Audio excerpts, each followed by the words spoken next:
Hello everyone and welcome to another video total English. तो dear students, आज का ये वीडियो बहुत स्पेशल है क्योंकि आज से हम लोग टर्म 2 का प्रिपरेशन स्टार्ट करने वाले हैं। और इस चैनल के माध्यम से मैं पहले वीडियो बनाता आया हूँ इंग्लिश और एसएसटी की प्रिपरेशन, कंप्लीट प्रिपरेशन आप यहाँ से कर सकते हैं। सो चैनल के साथ आप जुड़ सकते हैं।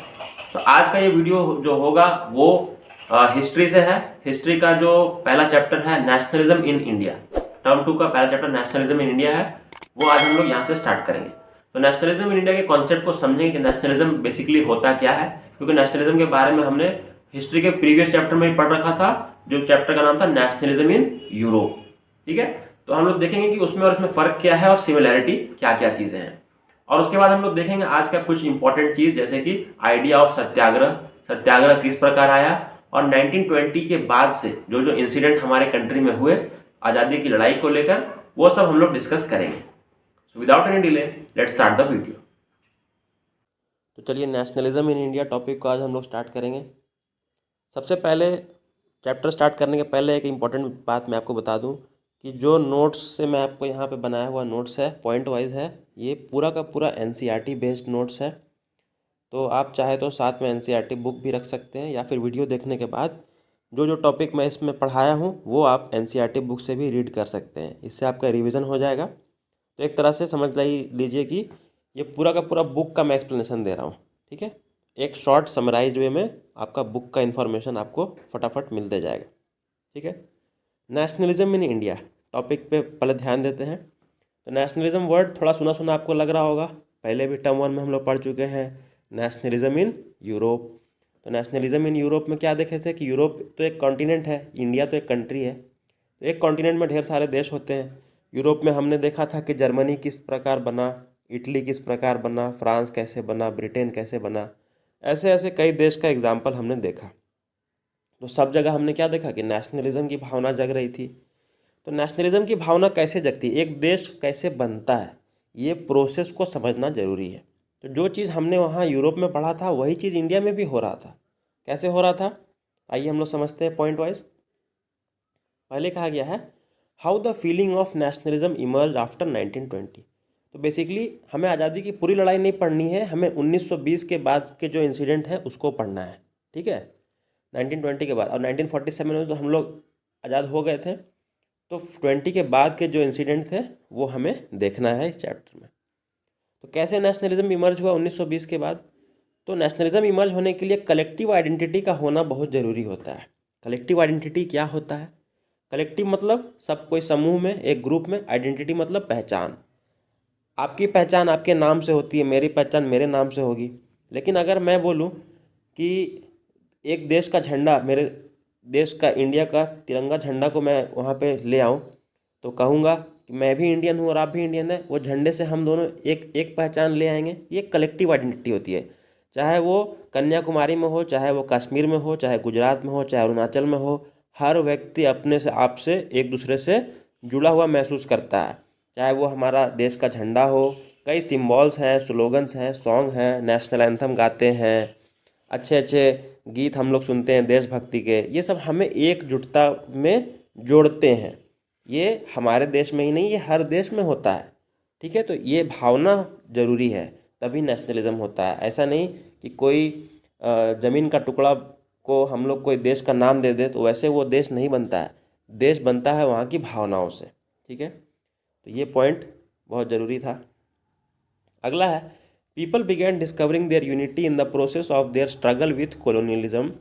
Feeling of shared bond developed among the Indian people due to operation by the Britishers.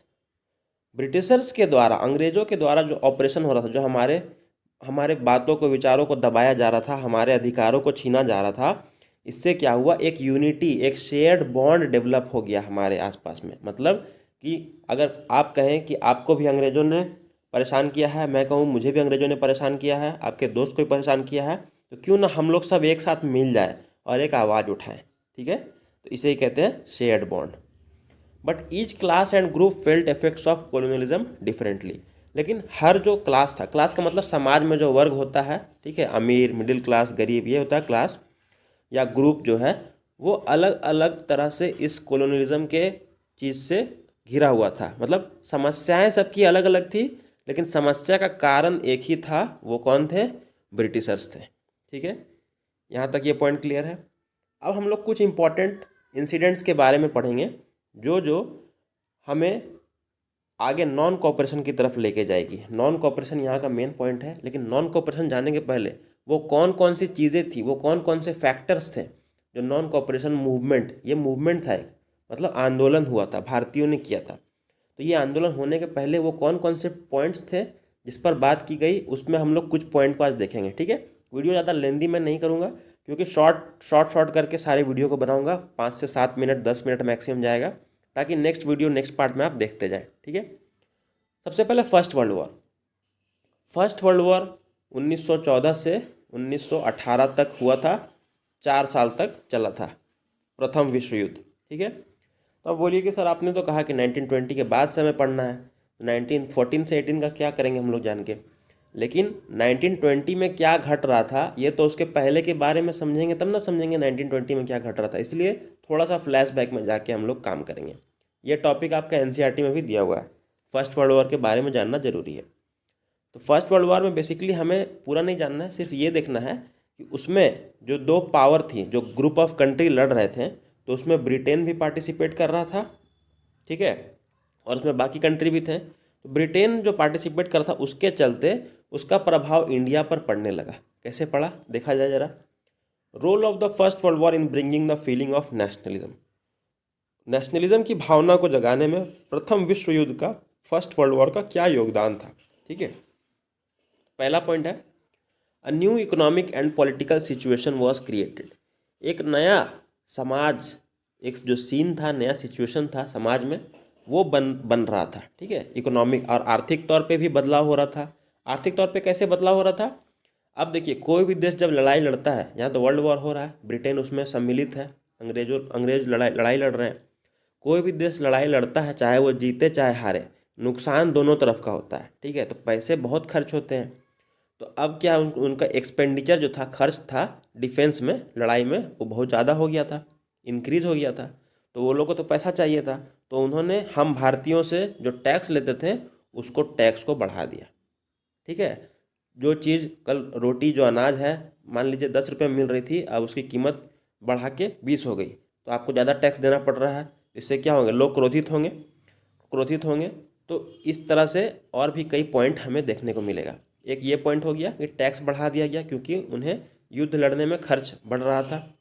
अगला है फोर्स रिक्रूटमेंट। ये बहुत बड़ा मसला था, ये बहुत बड़ा पॉइंट था कि फोर्स रिक्रूटमेंट हो रही थी रूरल एरियाज़ में, जो गाँव वगैरह जो हमारे थे, वहाँ जो हमारे देश के युवा पीढ़ी थी, जो युवा लोग थे, वो लोग क्या कर रहे थे, ब्रिटिशर्स हमारे इंडियंस को रिक्रूट कर रहे थे, बहाली ले रहे थे अपने सेना में, और उन्हें भेज रहे थे लड़ाई लड़ने के लिए। तो कोई भी अपने देश के लोगों को दूसरे देश की लड़ाई लड़ने के लिए क्यों भेजेगा। तो इससे गांव वाले और जो एरिया के लोग थे बहुत गुस्से में थे। ये एक कारण था गुस्से का। ये हम लोग यही देख रहे हैं कि रेवोल्यूशन क्यों हुआ, कुछ तो कारण होगा तब ना, आदमी लोग शौक से थोड़े रेवोल्यूशन करते हैं। तो यही सब कारण था। 1918-19 और 2021, ये जो 2 साल था, 18 से 19 वाला और 20 से 21 वाला जो साल था, यहाँ कॉमा होना चाहिए। ठीक है, उसमें थोड़ा हमें खेती में भी फेलियर का सामना करना पड़ा। जो हमारे फसलें हुई वो फेल हो गए। ठीक है, मतलब ठीक से फसल उगा नहीं, शॉर्टेज ऑफ वाटर हो गया हो, चाहे सूखा पड़ गया हो, ये प्राकृतिक आपदा थी, इसमें किसी का हाथ नहीं था। तो इससे भी बहुत दिक्कत हुआ। अब देखिए, एक तो दाम बढ़ रहा है, ऊपर से क्रॉप फेल हो जा रहा है, तो इससे क्या होगा, शॉर्टेज ऑफ फूड होगा। तो इंडिया के बहुत एरियाज़ में, बहुत इलाकों में खाने की कमी हो गई। तो इंसान इससे भी त्रस्त है, उसका कोई उपाय सरकार कर नहीं रहा, ब्रिटिश सरकार। Accompanied by an influenza epidemic, और इन्फ्लुएंजा बीमारी है, एपिडेमिक का मतलब महामारी, जो एक पूरे क्षेत्र में फैल जाती है। तो कई क्षेत्रों में इन्फ्लुएंजा नामक बीमारी फैल गई थी, जिससे कई लोगों की जान गई। अकॉर्डिंग टू सेंसस 1921, 1921 के सेंसस के आंकड़ों के अनुसार 12 से 13 मिलियन लोग मरे थे। ठीक है, फैमाइन या एपिडेमिक के चलते, जो सूखा पड़ रहा है, जो महामारी फैल रही है, इससे 12 से 13 मिलियन लोग की मौत हो गई थी। ये बहुत बड़ा आंकड़ा है, जिससे कि कोई भी देश को झटका लग सकता है। तो वो भारत में ये घटना घट रही थी, तो कुछ भी अच्छा नहीं हो रहा था। आपको देख के ये लग रहा होगा। The new leaders appeared with new mode of struggle. तो इसके दौरान हमारे देश के जो युवा पीढ़ी थी उसमें कई अच्छे अच्छे नेता थे।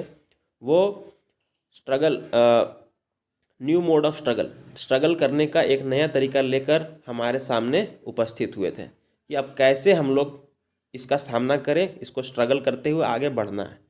तो उसमें एक बहुत प्रचलित हुआ था आइडिया ऑफ सत्याग्रह। सत्याग्रह मतलब होता क्या है? सत्याग्रह मतलब होता है सत्य जोड़ आग्रह। इसको तोड़ेंगे वर्ड को तो क्या होगा? सत्य जोड़ आग्रह। सत्य मतलब होता है ट्रुथ और आग्रह मतलब होता है ट्रुथ को डिमांड करना। ठीक है, तो महात्मा गांधी का ये सोच था कि जो सत्य होता है वो पावर ऑफ ट्रुथ होता है, मतलब सत्य जो होता है उसमें बहुत शक्ति होती है और हमें सत्य का खोज करना है। अब सत्य क्या है? सत्य है कि भारतीयों को, इंडियंस को उनका अधिकार दिया जाए, इतना टैक्स नहीं बढ़ाया जाए, उनके बेटों को बहाली नहीं की जाए दूसरों के देश के लड़ने के लिए। तो ये सब सत्य की लड़ाई लड़नी थी। तो महात्मा गांधी उस वक्त साउथ अफ्रीका से वापस लौटे थे जनवरी 1915 में, और वहाँ पर मतलब साउथ अफ्रीका में भी एक लड़ाई चल रही थी रेसिज्म की। रेसिज्म का मतलब होता है रंग भेद, मतलब जो ब्लैक और वाइट की लड़ाई। तो वहाँ पे वाइट लोग ब्लैक लोगों को इसी तरह मारते पीटते थे और उनका अधिकार को छीन लेते थे। तो महात्मा गांधी जब दक्षिण अफ्रीका में थे, साउथ अफ्रीका में थे, तब वहाँ उन्होंने देखा कि सत्याग्रह लोग जो कर रहे हैं उसमें बहुत पावर है, बहुत शक्ति है और इसका प्रभाव बहुत अच्छा रिजल्ट मिलता है। तो यही चीज़ क्यों ना हम लोग इंडिया में भी ट्राई करें। तो उन्होंने एक्सपेरिमेंट किया कि भारत में आके हम लोग सत्याग्रह को लागू करते हैं। ही believe that without being aggressive a Satyagraha he could win the battle through non violence. उनका ये मानना था कि बिना एग्रेसिव हुए, मतलब बिना मारपीट किए, बिना बल प्रयोग किए हम लोग सत्याग्रह करेंगे और हम लोग जीतेंगे अपनी लड़ाई नॉन वायलेंस से। नॉन वायलेंस वर्ड को हमेशा यूज़ कीजिएगा अपने आंसर में, नॉन वायलेंट, अहिंसा। ठीक है, तो क्योंकि महात्मा गांधी का जो टेक्निक था लड़ने का वो ऐसा ही था कि बिना लड़ाई पीट के हमें अपनी बातों को मनवाना है। They wanted the oppressor to persuaded to see the truth. वो चाहते थे कि जो ऑपरेसर है, ऑपरेसर मतलब जो हमें गुलाम बनाया हुआ है वो ऑपरेसर होता है, और ऑपरेस्ड मतलब क्या होता है? जो गुलाम है। ठीक है, यहाँ ऑपरेसर की बात हो रही है। जो ऑपरेसर है वो सत्य को देखे, हमें ऐसा उसे मजबूर कर देना है कि सत्य को देखे, समझे और हमारे हकों को, अधिकारों को वो हमें वापस दिलाए। तो महात्मा गांधी ने क्या किया? Believe that this dharma of non violence could unite all Indians, he with the help of people organise satyagraha movement in various places. उन्होंने सोचा कि जो नॉन वायलेंस का धर्म है इससे वो पूरे भारत को एक साथ जुटा लेंगे और सत्याग्रह मूवमेंट को अलग अलग जगहों पे एक्सपेरिमेंट किया। इसका सबसे जीता जागता उदाहरण है, देखिए 3 एग्जाम्पल आपके किताब में दिया हुआ है, तो तीनों एग्जाम्पल को हमें देखना जरूरी है। आप एग्जाम्पल के तौर पे अपने आंसर में लिख सकते हैं, चाहे मल्टीपल चॉइस में भी इससे क्वेश्चन आ सकता है। ठीक है, देखिए अब आपको देखना है कि डिस्क्रिप्टिव भी है, मतलब आपको आंसर लिखना भी आ सकता है और मल्टीपल चॉइस के दोनों के लिए तैयार रहना है। ठीक है, तो ज़्यादा फोकस हम आंसर राइटिंग पे करेंगे और साथ साथ में मल्टीपल चॉइस के बारे में भी देखते जाएंगे, किस किस से क्वेश्चन से पूछा जा सकता है मल्टीपल चॉइस। 1917 चंपारण, चंपारण एक ज़िला है बिहार में, वहाँ पर क्या हो रहा था कि इंडिगो की खेती हो रही थी। ठीक है, इंडिगो, नील उसको हिंदी में कहते हैं, नील की खेती हो रही थी, जिसमें अंग्रेज लोग जोर ज़बरदस्ती से भारतीय किसानों से खेती करवा रहे थे और किसान लोग मजबूर थे, अपना कुछ उगा नहीं पा रहे थे। और इंडिगो खेती का ड्रॉबैक ये था कि वो उसको खेती करने से वहाँ की मिट्टी की जो फर्टिलिटी होती वो ख़राब हो जाती थी और किसान आगे जाके अपना कुछ खेती नहीं कर पाते थे। तो इसके खिलाफ महात्मा गांधी ने वहाँ गए और वहाँ पे सत्याग्रह किया, जहाँ पर उनका भेंट डॉक्टर राजेंद्र प्रसाद से हुआ। डॉक्टर राजेंद्र प्रसाद बहुत फेमस है नाम, इसलिए आपको इम्पोर्टेंट है, ये याद रखना है। तो वहाँ पर इन्हें जीत मिली। ठीक है, मतलब पूरा पूरा उन्होंने मना तो नहीं कर दिया अंग्रेजों ने, लेकिन कुछ जगहों पे इंडियंस को अपने हिसाब से खेती करने का आदेश भी दे दिया। तो ये एक बात छोटी सी थी लेकिन एक बहुत बड़ी जीत थी, क्योंकि हमने पहली बार अंग्रेजों से अपने बात को मनवाया था। ठीक है, आगे भी उन्होंने इस कैंपेन को जारी रखा। 1917 में ही, उसी साल जब चंपारण में ये हो चुका था, सक्सेसफुल रहा, फिर वो गुजरात के खेड़ा ज़िले में गए। खेड़ा एक डिस्ट्रिक्ट है, ये सब नाम आपको ध्यान में रखना है।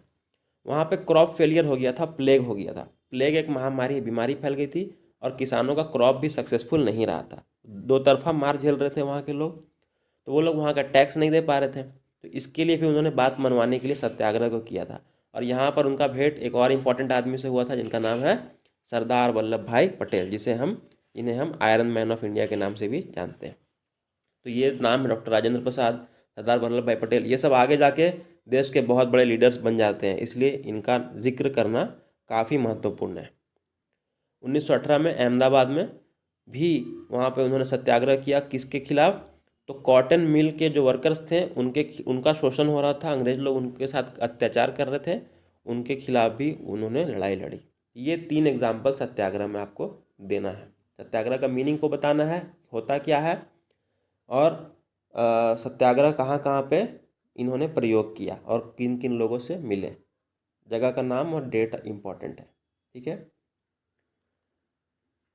अब आता है रॉलेट एक्ट 1919। रॉलेट एक्ट से आगे का बात जो हम लोग होगा वो हम लोग नेक्स्ट वीडियो में देखेंगे, क्योंकि वीडियो लेंदी हो जाएगी, ठीक है। इस तरह से हम लोग पूरा का पूरा चैप्टर करने वाले हैं, ठीक है।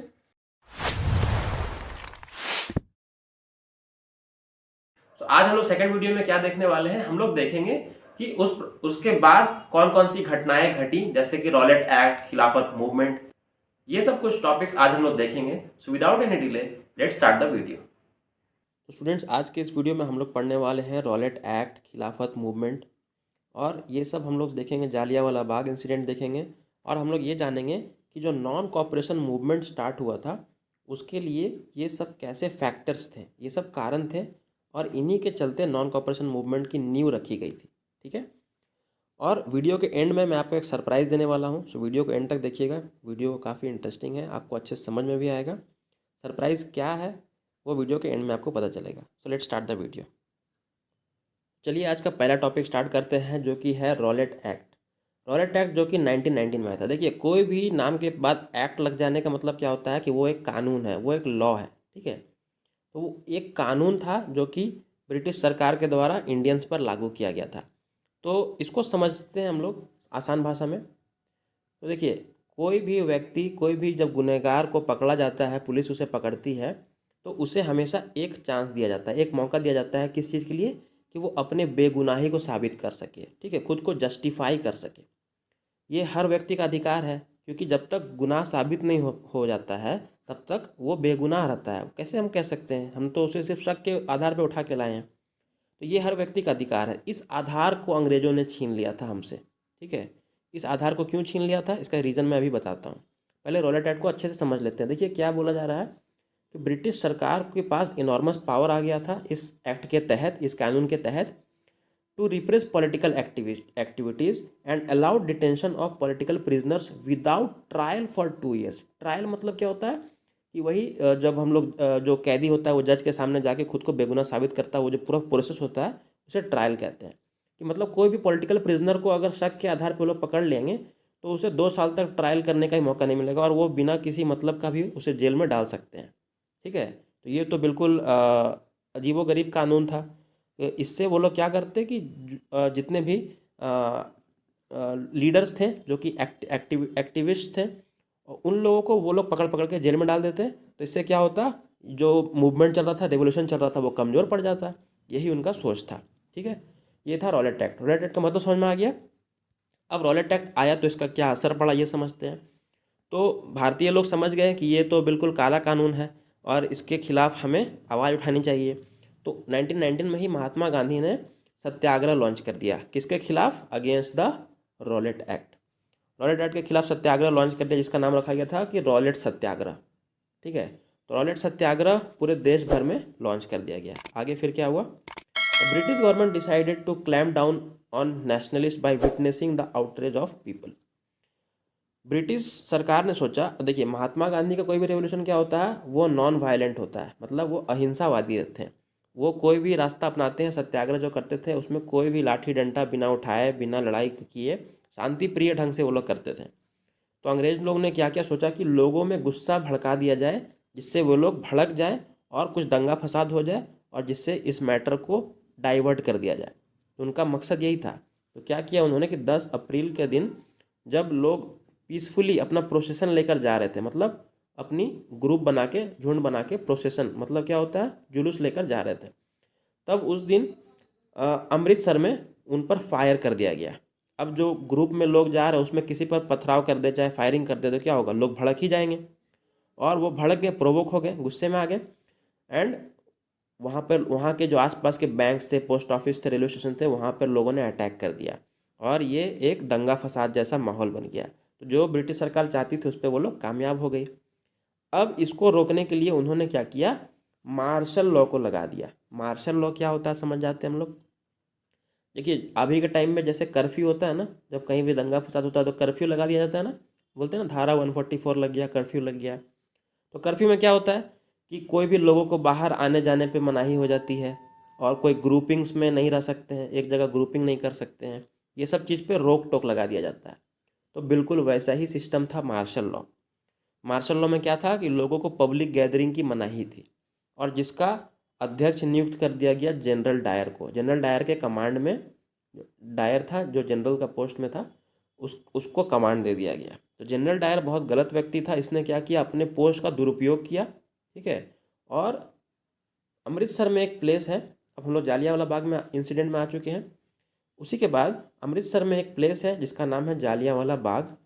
वहाँ पर अमृतसर में बैसाखी का मेला लगा हुआ था, ठीक है, 13 तारीख को। देखिए अभी 10 तारीख को तो लोगों पर अटैक हुआ था, तो उसके बाद मार्शल लॉ को लगाया गया। तो अभी सिर्फ 13 तारीख है, तो काफ़ी लोगों को पता भी नहीं है कि ये लॉ लगा कि नहीं है, लगा है कि नहीं लगा है, मार्शल लॉ होता है क्या होता है।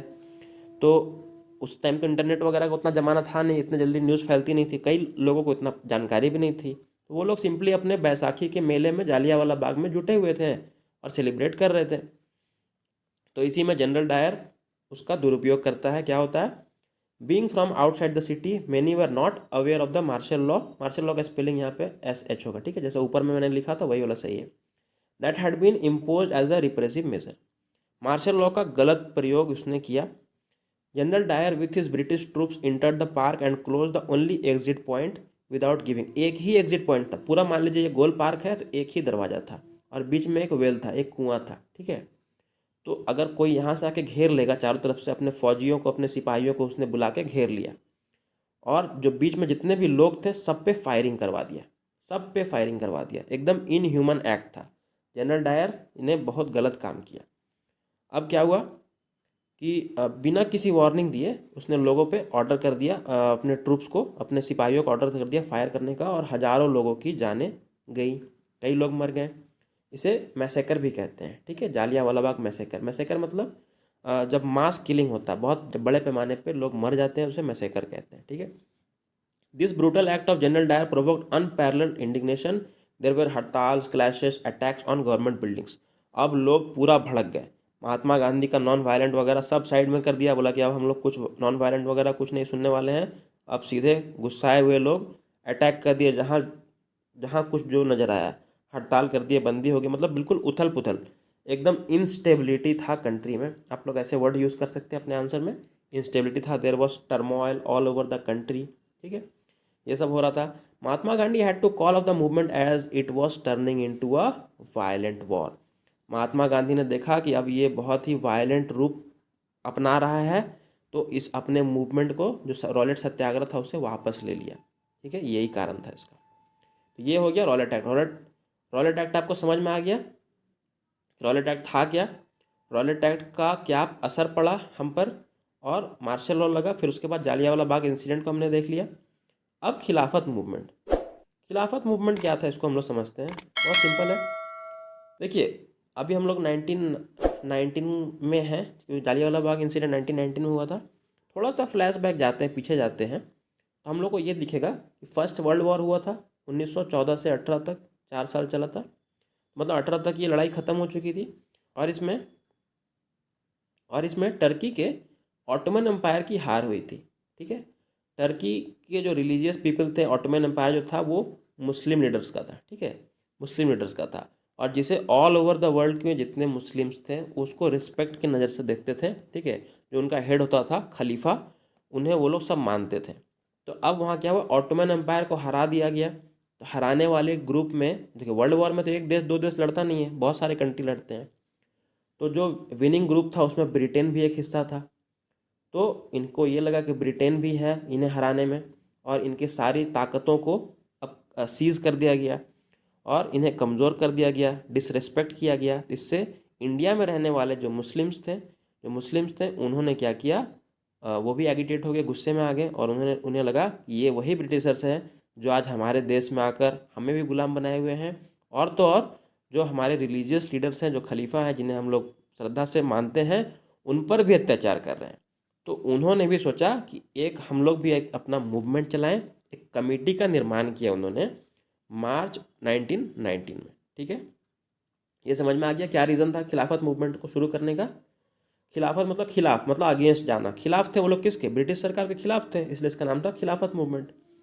खिलाफत committee was formed in Bombay which was led by two brothers. Bombay में इस संगठन को शुरू किया गया था दो भाइयों के द्वारा, जिनका नाम था शौकत अली और मोहम्मद अली। इन्होंने क्या किया, अपने खलीफा के डिक्लाइनिंग पावर, जो पावर अब घट रहा है उनका खलीफा का, उसे रोकने का, डिफेंड करने का यहाँ प्रयास किया। It was started in response to the harsh treatment given to the caliph of Ottoman empire and the dismemberment of the Ottoman empire by the Britishers. Ottoman empire को जो बुरा ट्रीट किया जा रहा था ब्रिटिशर्स द्वारा और उनके पावर को कमज़ोर किया जा रहा था, इसके अगेंस्ट में ये एक आवाज़ उठाई थी इंडियन मुस्लिम्स ने। तो महात्मा गांधी को लगा, अब देखिए अभी जालियांवाला बाग इंसिडेंट भी हो ही गया है, वो अप्रैल 1919 में हुआ। इधर खिलाफत मूवमेंट भी स्टार्ट हो गया, खिलाफत मूवमेंट भी मार्च 1919 में हुआ। तो यहाँ देख रहे हैं कि जो सिख्स हैं, हिंदूज़ हैं, मुस्लिम्स हैं, ये सब गुस्से में हैं। तो ये बहुत अच्छा मौका है, इन सब को एक साथ जोड़ के हम लोग एक बड़ा ताकतवर एक मुहिम चलाते हैं। तो ये सोच था महात्मा गांधी का। अब उन्होंने सोचा कि सितंबर 1920 में कैलकाटा सेशन था जब कांग्रेस का, वहाँ पे उन्होंने क्या कहा, Mahatma Gandhi convinced the other leaders of the other leaders the need to start a non cooperation movement in support of Khilafat as well as for Swaraj. Khilafat को साथ में लेते हुए, स्वराज की बात को रखते हुए हम लोग नॉन कॉपरेशन मूवमेंट को स्टार्ट करेंगे। ठीक है, नॉन कॉपरेशन मूवमेंट क्या होता है इसको बताता हूँ। सितंबर 1920 में इस चीज़ की नींव रखी थी महात्मा गांधी ने नॉन कॉपरेशन मूवमेंट के बारे में। ठीक है, नॉन कॉपरेशन मूवमेंट के बारे में पूछा जाए, नॉन कॉपरेशन मूवमेंट के पीछे क्या क्या कारण था, क्यों नॉन कॉपरेशन मूवमेंट को शुरू किया गया था। तो हम लोग कह सकते हैं ना कि क्योंकि मुस्लिम्स थे वो काफ़ी नाखुश थे, खिलाफत मूवमेंट को उन्होंने शुरू कर दिया। जालियांवाला बाग इंसिडेंट से बाकी के लोग भी काफ़ी गुस्से में थे। ठीक है, और रॉलेट एक्ट जैसे काले कानून को लाया गया था। ये सब रीज़न में आप लिख सकते हैं अपने आंसर में, that these were the reasons for starting the non cooperation movement. ठीक है, अब नॉन कॉपरेशन मूवमेंट से हम लोग नेक्स्ट वीडियो में देखेंगे। ठीक,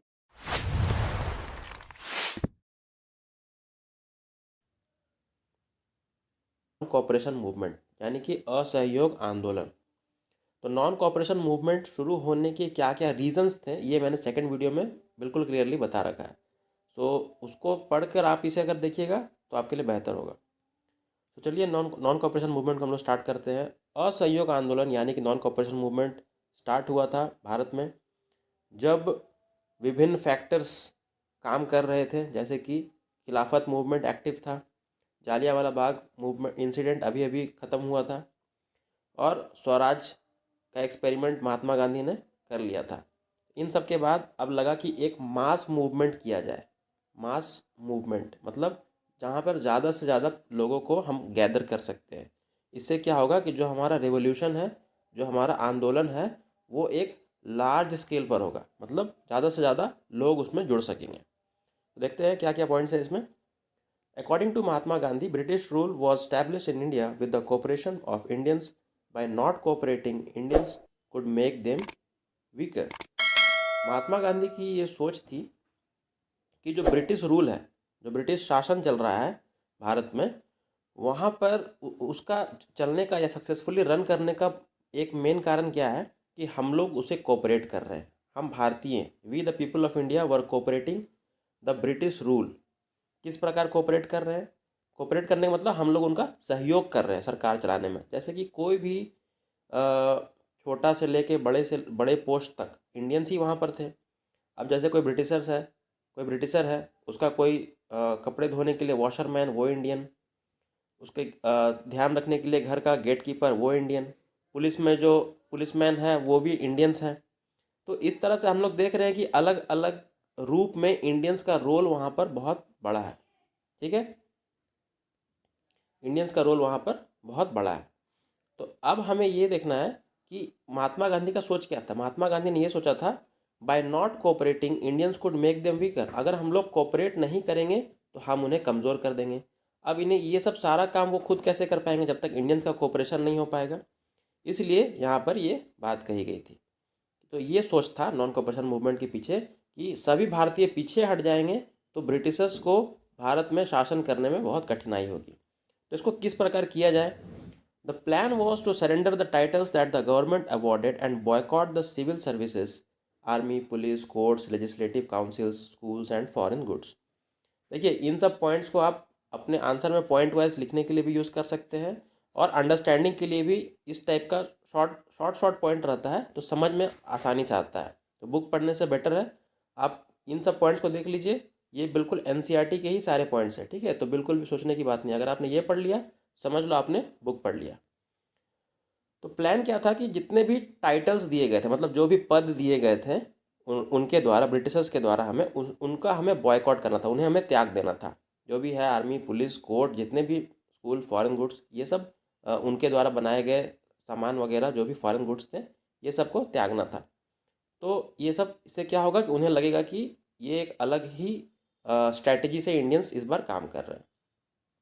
and if government use repression a full civil disobedience campaign would be launch. अगर वो लोग जोर जबरदस्ती करते हैं तो इसका बाद एक सिविल डिसोबीडियंस मूवमेंट चलेगा। तो सिविल डिसोबीडियंस कैंपेन आगे हम लोग पढ़ने वाले हैं, ये बहुत इंपॉर्टेंट पॉइंट है। जैसे कि नॉन कॉपरेशन अभी हम लोग पढ़ रहे हैं वैसे ही सिविल डिसोबीडियंस भी पढ़ेंगे। तो ये हम लोग नेक्स्ट वीडियो में देखेंगे civil. After many hurdles and campaigning between the supporters and opponents of the movement, finally in December 1920 the non cooperation movement was adopted. अब देखिए कोई भी आंदोलन को, जैसे कि नॉन कॉपरेशन मूवमेंट को ही लेके चलिए, कोई भी आंदोलन को शुरू करना इतना आसान नहीं होता है क्योंकि उसमें कई लोगों का सहमति होना ज़रूरी है। जो टॉप के लीडर्स हैं, जो रेवोल्यूशनरी हैं, सबका सहमति ज़रूरी है। तो कुछ सपोर्ट किया किसी ने उसका खिलाफ में भी बोला, लेकिन फाइनली सबको मिला जुला के इन्होंने नॉन कॉपरेशन मूवमेंट की शुरुआत दिसंबर 1920 में की। डेट इंपॉर्टेंट है, आपको याद रखना। नॉन कॉपरेशन मूवमेंट शुरू कब हुआ था? दिसंबर 1920। आगे देखते हैं differing strands with in the non cooperation movement. देखिए जो जो डार्क ब्लैक में लिखा हुआ है हेडिंग, ये आपको सेम टू सेम बुक में भी मिलेगा, ठीक है। बुक का ही टॉपिक है, लेकिन जो अंदर का एक्सप्लेनेशन है उसको मैंने शॉर्टेस्ट वे में यहाँ पर लिख डाला है, ठीक है। Differing stands with in the non cooperation movement मतलब नॉन कॉपरेशन मूवमेंट का क्या मतलब, जो आंदोलन था इसके अंदर ही लोगों की अलग अलग सोच थी, अलग अलग विचारधाराएँ थी, ठीक है। सब इसको अलग अलग ढंग से ट्रीट कर रहे थे। अब दिसंबर 1920 में ये स्टार्ट हो चुका था और जनवरी 1921 मतलब उसके एक मंथ के बाद, 1920 के बाद 1921 आ गया था, दिसंबर के बाद जनवरी। तो उसके बाद ये मूवमेंट फुल फ्लेज तरीके से चालू हो गया था। Movement was treated in different ways by different group. ये लाइन को समझना बहुत ज़रूरी है, बहुत इंपॉर्टेंट है, क्योंकि आगे जो हम लोग पढ़ेंगे ये पूरा का पूरा इसी पर आधारित है। मतलब अलग अलग प्रांतों में, अलग अलग जगहों में, हमारा भारत तो बहुत बड़ा एरिया है और काफ़ी वर्सेटाइल है, काफ़ी अलग अलग टाइप के कल्चर, कास्ट, क्रीड, रेस। तो ये सब लोग जो है वो इसे अपने वे में इसे ट्रीट कर रहे थे। क्योंकि अब नॉन कॉपरेशन मूवमेंट क्या होता है, इसका मतलब असल अर्थ क्या है, अब इसमें मतलब अहिंसा करना है, नॉन वायलेंट वे में चलना है, ये सब इतनी बातें हर कोई नहीं समझ पाता। उस समय का साक्षरता दर भी उतना नहीं था, सब लोग उतने पढ़े लिखे भी नहीं थे। देखिए सबको एक बात घुमा फिरा के समझ में आ रही थी कि ये आज़ादी के लिए एक लड़ाई है, इंडिपेंडेंस के लिए एक लड़ाई है। ये कॉन्सेप्ट हर व्यक्ति को समझ में आ रहा था, तो सबने इसे अपने अपने वे में हैंडल किया, ठीक है। सबसे पहले हम लोग देखेंगे कि टाउन्स में क्या हो रहा था। एक पार्ट में देखेंगे शहरों में क्या हो रहा था, टाउन्स में। फिर हम लोग देखेंगे कि जो पिछड़े एरिया थे, रूरल एरियाज, गाँव वगैरह, वहाँ पर क्या चल रहा था। आगे देखते हैं effects of non cooperation movement in towns. क्या इसका असर पड़ा। Foreign goods were boycotted, liquor shops were picketed and foreign clothes was burnt. Foreign clothes was burnt. मतलब जितने भी विदेशी चीज़ें हैं, ठीक है, चाहे वो शराब हो, उनके द्वारा बनाए गए कपड़े हो, उनके द्वारा बनाए गए प्रोडक्ट्स हो, खाने पीने की चीज़ें हो, सबको बॉयकॉट किया जा रहा था, सबका बहिष्कार किया जा रहा था, प्रोटेस्ट किया जा रहा था उसके खिलाफ। और कपड़ों को तो बीच सड़कों पे, चौराहों पे ले जाके, फॉरेन क्लब्स को ले जाके वहाँ जला रहे थे। ये एज अ सिंबल था कि हम लोग विदेशी चीज़ों का उपयोग नहीं करेंगे। The import the import of foreign cloth half between 1921। इसका असर क्या पड़ा। अब लोगों ने कपड़े खरीदने बंद कर दिए, तो जो फॉरेन क्लॉथ, विदेशों से आने वाले जो कपड़े थे, वो साल भर में उससे कमाई होती थी उनकी 102 करोड़ की। मतलब 102 करोड़ के आसपास के कपड़े आते थे 1921-20 के आसपास में। लेकिन वो क्या हुआ, मतलब उसके पहले, और 1921-22 में क्या हो गया, घटकर ये 57 करोड़ हो गया। आप देख सकते हैं ये पूरा पूरा हाफ हो गया, लगभग ऑलमोस्ट हाफ हो गया। तो ये एक बहुत बड़ा नुकसान उन्हें झेलना पड़ा। इसलिए यहाँ लिखा हुआ फॉरेन क्लॉथ हाफ्ड, ठीक है, हाफ्ड बिटवीन, आधा हो गया। 1921-22 में आते आते ये 57 करोड़ हो गया, जो कि पहले 102 करोड़ हुआ करता था। Many merchants and traders refuse to trade in foreign goods और फाइनेंस फॉरेन ट्रेड। और जो भारतीय मर्चेंट्स से ट्रेडर्स थे उन्होंने कोई इंटरेस्ट ही दिखाना छोड़ दिया कि फॉरेन ट्रेड वगैरह में हमें कोई पैसा लगाना ही नहीं है। इससे भी उनको नुकसान होने लगा। People began discarding importing clothes and wearing Indian ones. और उन्होंने इम्पोर्टेड क्लॉथ्स को पहनना छोड़ दिया और भारतीय, मतलब इंडिया में निर्मित जो कपड़े थे मेड इन इंडिया, उन्हें अपनाने लगे। ठीक है, जैसे कि अभी चल रहा है, मोदी जी ने made in India, make in India campaign चलाया है। ठीक है, तो इससे क्या होता है, इसका असल मकसद क्या होता है कि भारत का पैसा भारत में रहे, और तो और ये जो एक्सपोर्ट होगा दूसरे देशों में जब जाता है ये सब चीज़ें, तो वहाँ का पैसा भी, विदेश का धन भी हमारे पास आए। ठीक है, ये एक बहुत ही अच्छा कह सकते हैं कॉन्सेप्ट है। The production of Indian textile mills and handlooms went up. इससे क्या हुआ, जब भारतीय लोग इंडियन ब्रांड के कपड़े पहनने लगे तो इंडियन टेक्सटाइल मिल था, जो भारत में जो कपड़े के जो व्यापारी थे, जो उनकी जो फैक्ट्रीज थी, वो अब प्रॉफिट में जाने लगा। ये एक अच्छा सिंबल था।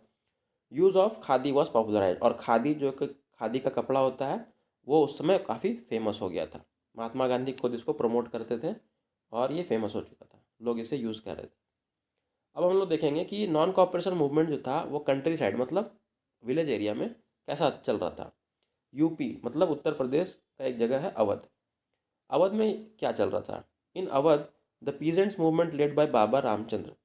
अवध में एक इंडेंचर्ड फार्मर थे जो कि फिजी से, फिजी एक कंट्री है, वहाँ से वापस लौटे थे।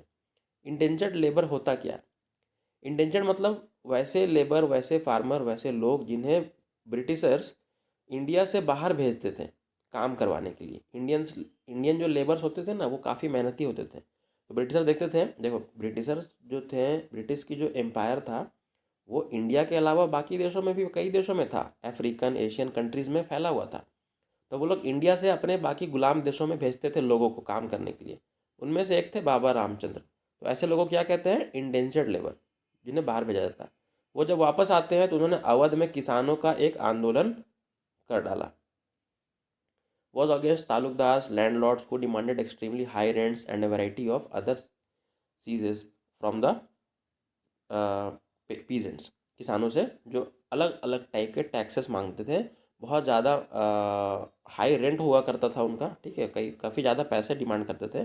देखिए तालुकदार, लैंडलॉर्ड, ये सब बड़े लोग थे, पैसे वाले लोग थे। अब इसमें से कुछ इंडियंस भी थे, कुछ ब्रिटिशर्स भी थे। तो यहाँ पर उन्हें लगा कि अब ये मूवमेंट है, आंदोलन है, तो इसमें हम लोग सब गलत चीज़ों का बहिष्कार करें। यहाँ पर इंडियंस भी जो अगर बुरे थे और गरीबों पर अत्याचार करते थे, तो उनके खिलाफ भी लोगों ने यहाँ पर रिवोल्ट कर दिया। तो आपको दिख रहा होगा, जैसा कि मैंने पहले बताया कि अलग अलग प्लेसेस में अलग अलग इम्पैक्ट देखने को मिला। शहरों में तो बॉयकॉट कर रहे थे, जिससे कि उन्हें इंपोर्ट करने में कपड़े का काफ़ी नुकसान झेलना पड़ा, और भी बाकी चीज़ों में भी पैसे का नुकसान हुआ, आर्थिक नुकसान हुआ। और यहाँ पर देख रहे हैं कि एकदम आंदोलन छिड़ गया है। Peasants were forced to work in landlord farms without paying, without any payment, that is called begar. ये बेगार एक वर्ड है, बेगर नहीं है, ये बेगार है। ठीक है, स्पेलिंग अलग है। बेगार क्या होता था, मतलब किसानों को जोर ज़बरदस्ती से काम करवाया जाता था, उनको पैसे भी नहीं दिए जाते थे। तो इस प्रथा को ख़त्म करने के लिए आवाज़ें उठने लगी। कहाँ पर, अवध यूपी में। किसानों की मांगे क्या क्या थी, यहाँ पर दिया हुआ पॉइंट वाइज आंसर लिखिएगा तो मार्क्स बहुत कम चांस होता है कटने का। इसलिए हमेशा मैं प्रेफर करता हूँ कि पॉइंट वाइज ही नोट्स आपको प्रोवाइड कराऊँ। डिमांड्स क्या था पीजेंट्स का, किसानों का, रिडक्शन ऑफ रेवेन्यू, कि मतलब जो उनसे टैक्सेस लिए जा रहे थे उनको कम कम किया जाए। एबोलिशन ऑफ बेगार, बेगार ये जो प्रथा के मैंने बताया, इसको ख़त्म कर दिया जाए। Social boycott of oppressive landlords, और जो लैंडलॉर्ड्स है, जो ज़मींदार वगैरह हैं, जो काफ़ी ऑपरेसिव है, मतलब गरीबों को दबाते कुचलते हैं, उनका सामाजिक बहिष्कार किया जाए। बॉयकॉट मतलब बहिष्कार होता है। ठीक है, अब इसका क्या प्रभाव देखने को मिला, इसका प्रभाव हमें ये देखने को मिला कि कई अलग अलग तबके के लोगों ने इसको सपोर्ट किया, जैसे कि बार्बर्स, वॉशरमैन। तो उन्होंने एक फेमस टर्म को यूज़ किया, नाई धोबी बंद।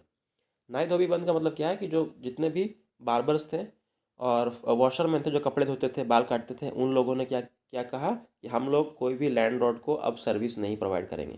पहले का सिस्टम थोड़ा अलग था, अभी आजकल के लोग हैं उनका सोच अलग है। आजकल के लोग अपना काम को खुद करना चाहते हैं, ठीक है, सेल्फ डिपेंडेंट हो जाते हैं। कपड़े धोने के लिए, साफ़ सफाई करने के लिए किसी को बुलाते नहीं हैं। बहुत हद तक बदलाव आया है। पहले ऐसा नहीं था, पहले इसको लोग छोटा काम समझते थे और इनके लिए अलग लोग को रखते थे। तो जब वो लोग ने मना कर दिया तब उनको दिन में तारे नज़र आ गए, ठीक है। तो ये एक बहुत बड़ा इम्पैक्ट था समाज में।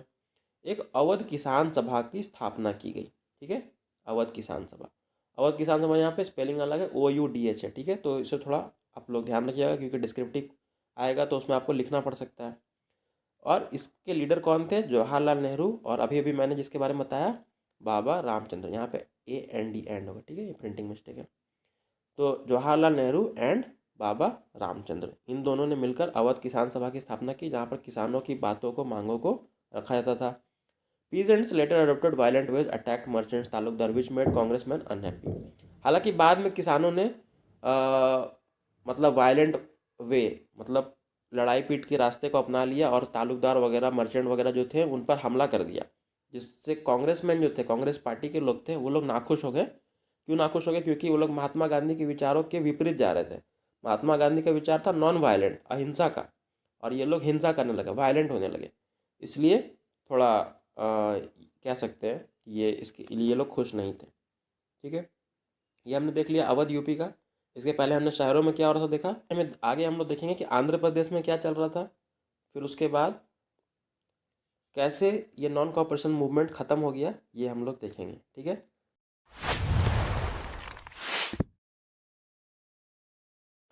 Hello dear students and welcome to another video of total English. आज के इस वीडियो में हम लोग नेशनलिज्म इन इंडिया के 4th पार्ट को देखने वाले हैं। नेशनलिज्म इन इंडिया के अब तक के 3 पार्ट मैं बना चुका हूं। अगर आपने नहीं देखा है तो उसका लिंक मैं आई वाले बटन पर दे देता हूं, वहां से आप देख सकते हैं, या फिर आप डिस्क्रिप्शन से जाके भी देख सकते हैं। अभी तक हमने क्या देखा था? अभी तक हम नॉन कॉपरेशन मूवमेंट में आ चुके हैं और इसका जो इम्पैक्ट कहाँ कहाँ पड़ा है वो हम लोग देख रहे हैं। तो शहरों में क्या हुआ, टाउन में क्या हुआ, ये हमने देखा। कंट्री साइड मतलब गांव एरिया, रूरल एरिया जो होता है, वहाँ पर क्या हो रहा था, उसमें हमने कुछ पार्ट को देखा था। बाकी के पार्ट से आज हम लोग कंटिन्यू करेंगे। सारा का सारा नोट, सारा का सारा एक्सप्लेनेशन बिल्कुल NCERT बेस्ड है। तो आप चाहे तो बुक पढ़ें या चाहे तो आप इसे देख लें, या अगर बेहतर रिवीजन चाहते हैं तो ये वीडियो देखकर अगर आप NCERT बुक को रीड कर लेंगे सो वो बेस्ट रहेगा, ठीक है। तो चलिए स्टार्ट करते हैं। अभी तक हमने देखा था कि अवध यूपी, यहाँ पर नॉन कॉपरेशन मूवमेंट में क्या क्या हो रहा था, यहाँ पर बाबा रामचंद्र के द्वारा क्या क्या लीडरशिप किया गया, किन किन चीज़ों में पर उन्होंने आवाज़ उठाई, ठीक है। अगला स्टेट हमें देखना है आंध्र प्रदेश। ये बेसिकली एग्जाम्पल के तौर पे दिया है कि मान लीजिए कि नॉन कॉपरेशन मूवमेंट तो हुआ तो पूरे इंडिया में, लेकिन एग्जाम्पल के तौर पे 2-3 स्टेट का कुछ उदाहरण यहाँ पर दे दिया है। तो आंध्र प्रदेश में क्या हो रहा था? आंध्र प्रदेश में जो पहाड़ी इलाके हैं, गुडेम हिल्स जो है वहाँ पर आंध्र प्रदेश में, वहाँ पर देखिए militant guerrilla movement started spread in the early 1920s। Guerrilla movement वहाँ पे स्टार्ट हुआ था, जिसके लीडर थे अलूरी सीताराम राजू, ठीक है, अलूरी सीताराम राजू। ये जो थे इन्हें इनकारनेशन ऑफ गॉड, मतलब भगवान का अवतार भी माना जाता था। मतलब ऐसा लोग मानते थे कि इनके पास सुपर नेचुरल पावर्स है, ठीक है। सुपर नेचुरल पावर्स मतलब जो आम इंसानों के पास नहीं होता है, ठीक है। तो ये एक लीडर थे यहाँ के, और ये महात्मा गांधी के फॉलोअर भी थे। जो Mahatma Gandhi national non cooperation movement को स्टार्ट कर रहे थे, तब इन्होंने भी अपने तरफ से उसे सपोर्ट किया था। हालांकि हम लोग यहाँ पे देखते आ रहे हैं अभी तक कि अलग अलग जगहों पे अलग अलग तरीके से नॉन कॉपरेशन मूवमेंट को ट्रीट किया जा रहा है। तो आंध्र प्रदेश में ये लोग भी वायलेंट वे में चलते थे, ठीक है। गुरिल्ला वारफेयर टेक्निक इनके पास, मतलब लड़ने की तकनीक थी। ये लोग छुप कर वार करते थे। जैसे कि जंगलों में आपने देखा होगा मूवीज़ वगैरह में कि जंगलों में कैसे छुप छुप के तीर धनुष का ये लोग उपयोग करते थे। तो ये लोग भी अपने तरीके से लड़ाई में हिस्सा ले रहे थे। एक कानून बनाया गया था, ठीक है। पहले इसको पॉइंट को पढ़ लेते हैं। Against the forest areas by the colonial government preventing people from entering the forest to graze their cattle और collect fuel wood and fruits. उन्होंने ब्रिटिश गवर्नमेंट ने कई सारे रेस्ट्रिक्शंस लगा दिए थे फॉरेस्ट एरिया में कि वहाँ कोई भी नहीं जा सकता है बिना परमिशन के। तो अब ये लोग तो जंगल में रहने वाले ट्राइबल लोग हैं, ये लोग से अगर जंगल छीन लिया जाएगा तो इनका पूरा का पूरा आज़ादी, पूरा का पूरा अधिकार ही छीन लिया जाएगा। तो ये लोग भी बहुत गुस्से में थे और इसी नॉन कॉपरेशन मूवमेंट को ध्यान में रखते हुए ये लोग भी आगे आ चुके थे। They failed that there traditional rights were being denied. उन्हें लगा कि उनके जो पारंपरिक जो अधिकार हैं उन्हें छीन लिया गया है। तभी 1859 में एक कानून आया था। 1859 से ही ये कानून बना हुआ था कि inland immigration act. Inland immigration act के तहत क्या था कि जो प्लांटेशन वर्कर्स थे, जो खेतों में काम करते थे, प्लांटेशन वर्कर्स, उन्हें परमिशन नहीं दिया गया था कि वो खेत छोड़ के, टी गार्डन छोड़ के अपने घर को जा सके या आ जा सके नॉर्मली।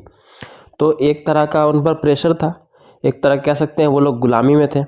तो इसके लिए उन लोगों ने लड़ाई किया कि इसे एबॉलिश किया जाए। ये जो एक्ट है, ये कानून है जो इनलैंड इमिग्रेशन एक्ट, इसको ख़त्म किया जाए। ठीक है, आगे देखते हैं।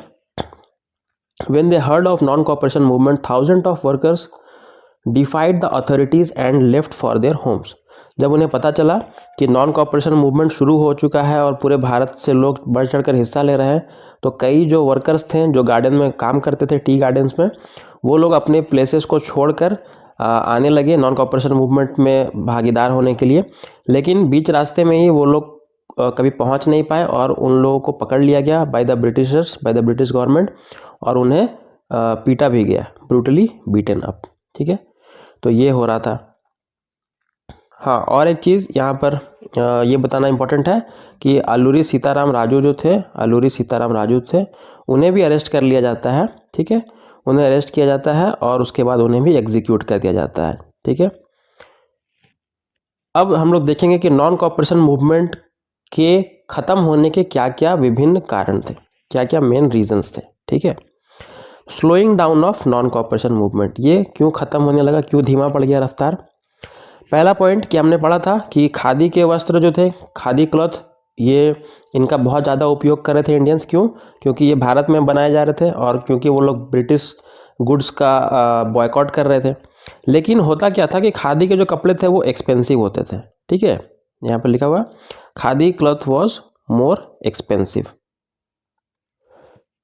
Khadi cloth was more expensive than mill cloth and poor people could not afford to buy it. As a result, they could not boycott mill cloth for too long. तो मिल के बने कपड़े को वो लोग ज़्यादा समय तक बॉयकॉट नहीं कर पाए क्योंकि उनके पास उतने पैसे नहीं थे कि वो इतने महंगे खादी कपड़े को हमेशा पहन सके। तो ये एक कारण था। नेक्स्ट पॉइंट है कि alternative Indian institutions were not there which could be use in place of British ones. वहाँ पर क्या हो रहा था कि जितने भी स्कूल कॉलेजेस के जो बच्चे थे, छात्र थे, टीचर्स थे, वो लोग सब गवर्नमेंट इंस्टीट्यूशन, जो सरकार के द्वारा जो इंस्टीट्यूशन बनाया गया था, उसको छोड़ के दूसरे इंस्टीट्यूशंस में सोच रहे थे हम लोग पढ़ाई कर लेंगे। लेकिन इंडियन इंस्टीट्यूशन उस समय तक उतने विकसित नहीं हुए थे जितना कि ब्रिटिशर्स के द्वारा बनाए गए थे।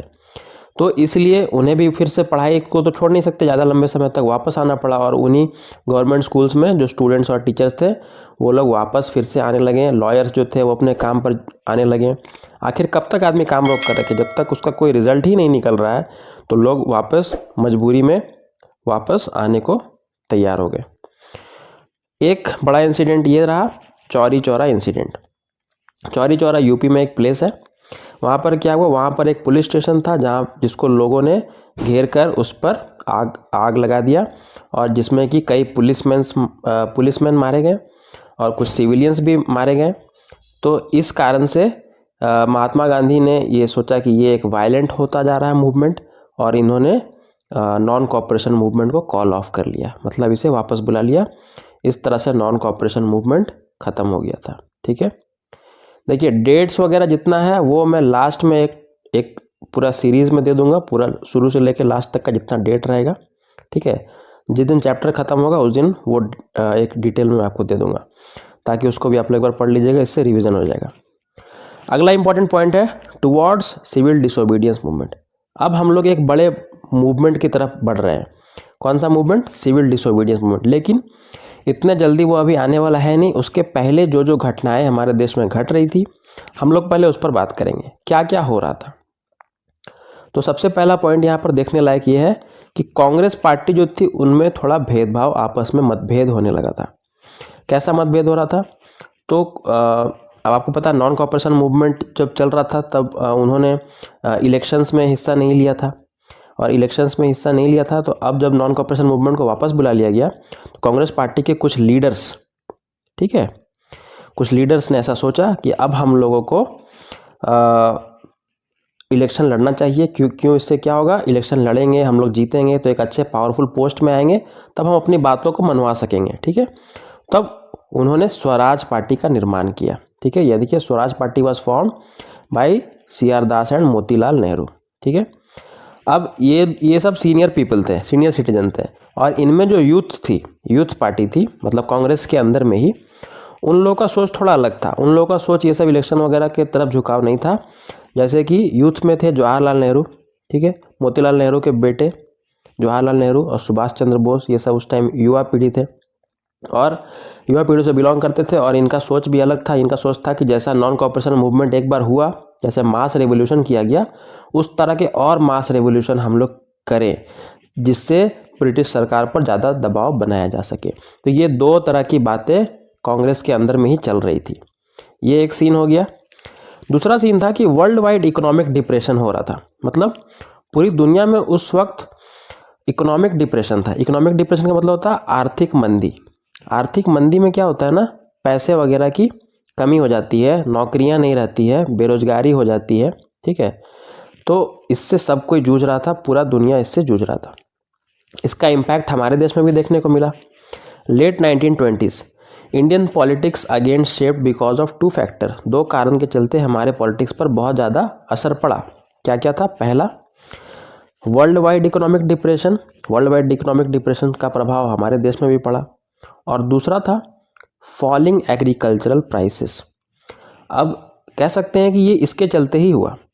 देखिए, इकोनॉमिक डिप्रेशन है, आर्थिक मंदी है, जब पैसे नहीं रहेंगे तो वो एग्रीकल्चर जो प्रोडक्ट्स है उसको खरीदेगा कौन? तो खरीदेगा कोई नहीं, तो किसानों को उसके दाम नहीं मिलेंगे, इससे किसान घाटे में जाएंगे। तो जो एक्सपोर्ट हम लोग करते थे वो एक्सपोर्ट का ग्राफ आ गया नीचे, ठीक है, जिसका बहुत बड़ा असर हमारे ऊपर पड़ा, क्योंकि हमारा देश ही है एग्रीकल्चरल कंट्री, ज़्यादातर लोग एग्रीकल्चर पर ही डिपेंडेंट होते हैं। The statutory commission was set up to look into the functioning of the constitution system in India, ठीक है।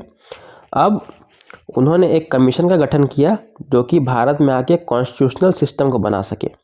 उन्होंने सोचा कि हम लोग एक संविधान का निर्माण करें। किसने? ब्रिटिश गवर्नमेंट ने, जो कि भारत में आए और रूल्स रेगुलेशंस को बना सके। तो 1928 में साइमन कमीशन नाम का इन्होंने कमीशन गठन किया, जिसके हेड थे जॉन साइमन, ठीक है। जॉन साइमन और उनका जो टीम था, उन्होंने मिलकर एक कॉन्स्टिट्यूशन को डेवलप किया, उनसे बनाया। लेकिन उसका डीमेरिट ये था कि उसमें एक भी इंडियन नहीं थे, ठीक है, एक भी इंडियन उसमें नहीं थे।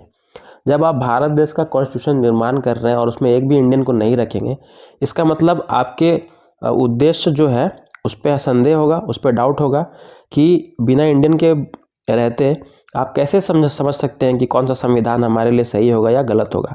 तो जिसका इंडियंस ने ज़ोर शोरों से विरोध किया। तो जब वो लोग भारत आए तो हमने क्या किया, स्लोगन लगाए, बैनर्स लेकर उसके सामने विरोध करने को आगे और कहा go back Simon, Simon go back, ठीक है। साइमन गो बैक के नारे लगने लगे। कोई भी साइमन कमीशन को लेकर संतुष्ट नहीं था। तो जिसको देखते देखते यहाँ पर फिर से माहौल गरमाना शुरू होने लगा था, जिसका रिएक्ट किया था लॉर्ड इरविन ने। लॉर्ड इरविन ने सोचा कि अब जो लोग हैं ये लोग भड़क रहे हैं, तो इन्हें शांत करने के लिए एक और इन्हें भ्रम में डाला जाए। मतलब वो लोग हमेशा भ्रम में डालते थे, अलग अलग तरह के ऑफर्स लेकर आते थे, जिसमें कई बार महात्मा गांधी भी फंस जाते थे और बड़े बड़े लीडर्स भी फंस जाते थे, ठीक है। तो लॉर्ड इरविन जो वाइसरॉय था, उसने ऑफर किया 2 चीज़। पहला, डोमिनियन स्टेट, दूसरा एक राउंड टेबल कॉन्फ्रेंस में आना। ये 2 डिमांड्स ये 2 प्रपोजल ऑफर किए किसने? डोमिनियन स्टेटस का और टेबल कॉन्फ्रेंस का किसने? लॉर्ड इरविन ने। तो डोमिनियन स्टेटस का मतलब पहले समझिए। उन्होंने कहा कि तुम भारतीय लोगों को डोमिनियन स्टेटस हम लोग दे देंगे। इसका मतलब क्या था कि मतलब यहाँ पर सरकारें जो चलेगी वो भारतीयों के द्वारा चलेगी, लेकिन जो ऑर्डर्स वगैरह रूल्स वगैरह जो आएंगे वो ब्रिटिश गवर्नमेंट के द्वारा ही आएंगे। तो कहने का मतलब क्या हुआ, इनडायरेक्टली तो सरकार ब्रिटिश गवर्नमेंट ही चला रही है। तो ये एक तरह का घुमा फिरा के वही बात होने वाला बात हो गया, ठीक है। तो डोमिनियन स्टेटस को लेकर कांग्रेस में भी काफ़ी विवाद हुआ। कुछ लोग इसको सपोर्ट भी कर रहे थे, कुछ लोग सपोर्ट नहीं भी कर रहे थे, क्योंकि डोमिनियन स्टेटस का मतलब क्या था कि एक अधूरा आज़ादी कह सकते थे, half independence.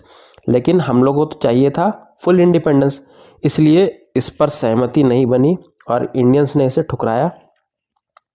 Round table conference पर जाने पर भी ये पीछे हट गया। राउंड टेबल कॉन्फ्रेंस मतलब एक तरह का मीटिंग होता है जहाँ पर आगे के बातों को डिसाइड किया जाता है, ठीक है। अब देखते हैं। तो 1929 दिसंबर का टाइम था। उस वक्त जवाहरलाल नेहरू जो प्रेसिडेंट थे कांग्रेस के, उन्होंने ये लाहौर कांग्रेस जो मतलब उनका मीटिंग चल रहा था लाहौर कांग्रेस में, वहाँ पर उन्होंने डिमांड रखा और वहाँ से घोषित किया कि हम लोगों को पूर्ण स्वराज ही चाहिए, कोई डोमिनियन स्टेटस की बात नहीं करेगा। We want full independence. Purna Swaraj को ही इंग्लिश में बोलते हैं फुल इंडिपेंडेंस। और आने वाले जो 26 जनवरी होगी 1930 की, उस दिन हम लोग अपना आज़ादी का दिवस मनाएंगे। लेकिन इतना आसान तो था नहीं, सो ब्रिटिशर्स ने इसे एक्सेप्ट नहीं किया और ये बात वही की वहीं रह गई। ना बात आगे बढ़ा, ना उनका डोमिनियन स्टेटस आया, ना हमारा फुल इंडिपेंडेंस आया, और बात का रिजल्ट कुछ नहीं निकला। आगे हम लोग देखेंगे सॉल्ट मार्च और सिविल डिसोबीडियंस मूवमेंट का शुरुआत। ये पॉइंट हम लोग, दो इम्पॉर्टेंट पॉइंट है, दोनों बहुत इंपॉर्टेंट है, जो नेक्स्ट वीडियो में हम लोग इसको डिस्कस करेंगे।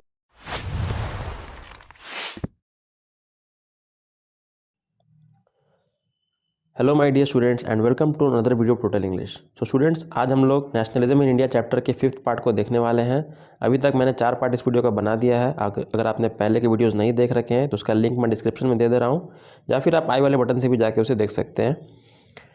आज हम लोग 5th पार्ट में बात करने वाले हैं कि सिविल डिसोबीडियंस मूवमेंट की शुरुआत किस प्रकार हुई। इसके पहले के वीडियो में हमने देख रखा है कि इकोनॉमिक डिप्रेशन जब आया था, उसके बाद साइमन कमीशन का प्रस्ताव किस प्रकार रखा गया, फिर डोमिनियन स्टेटस की मांग रखी गई, फाइनली ये सब खारिज हो गया, और उसके आगे फिर क्या होता है वो हम लोग आज देखने वाले हैं 1930 के बाद से। सो उसके बाद सॉल्ट मार्च एक इम्पॉर्टेंट कह सकते हैं इंसिडेंट रहा। सॉल्ट मार्च असल में उन 11 डिमांड्स में से एक था जो महात्मा गांधी ने उस समय के वाइस रॉय लॉर्ड इरविन के सामने रखी थी, ठीक है। उन्होंने एक अल्टीमेटम दिया था ऑन 31 जनवरी 1930। 31 जनवरी 1930 को महात्मा गांधी ने एक लेटर भेजा इरविन के पास, वाइस रॉय के पास, जिसमें कि 11 मांगे रखी थी। जिसमें से एक मांग था कि सॉल्ट टैक्स मतलब नमक के ऊपर जो टैक्स लेते थे ब्रिटिशर्स, उसे एबॉलिश किया जाए, उसका खात्मा किया जाए। क्योंकि नमक एक ऐसा एसेंशियल चीज़ है, one of the most essential food items है, जो कि गरीब से गरीब या अमीर से अमीर सभी को ज़रूरत इसका पड़ता है।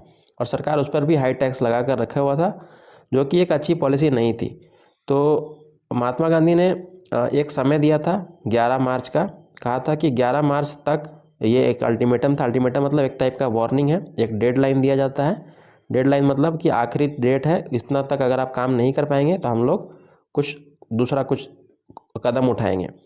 तो उन्होंने कहा था कि अगर 11 मार्च तक इन 11 डिमांड्स को नहीं पूरा किया गया तो हम लोग एक सिविल डिसोबीडियंस मूवमेंट को शुरू कर देंगे, एक कैंपेन को शुरुआत कर देंगे, जिसकी शुरुआत उन्होंने इस सॉल्ट मार्च से की।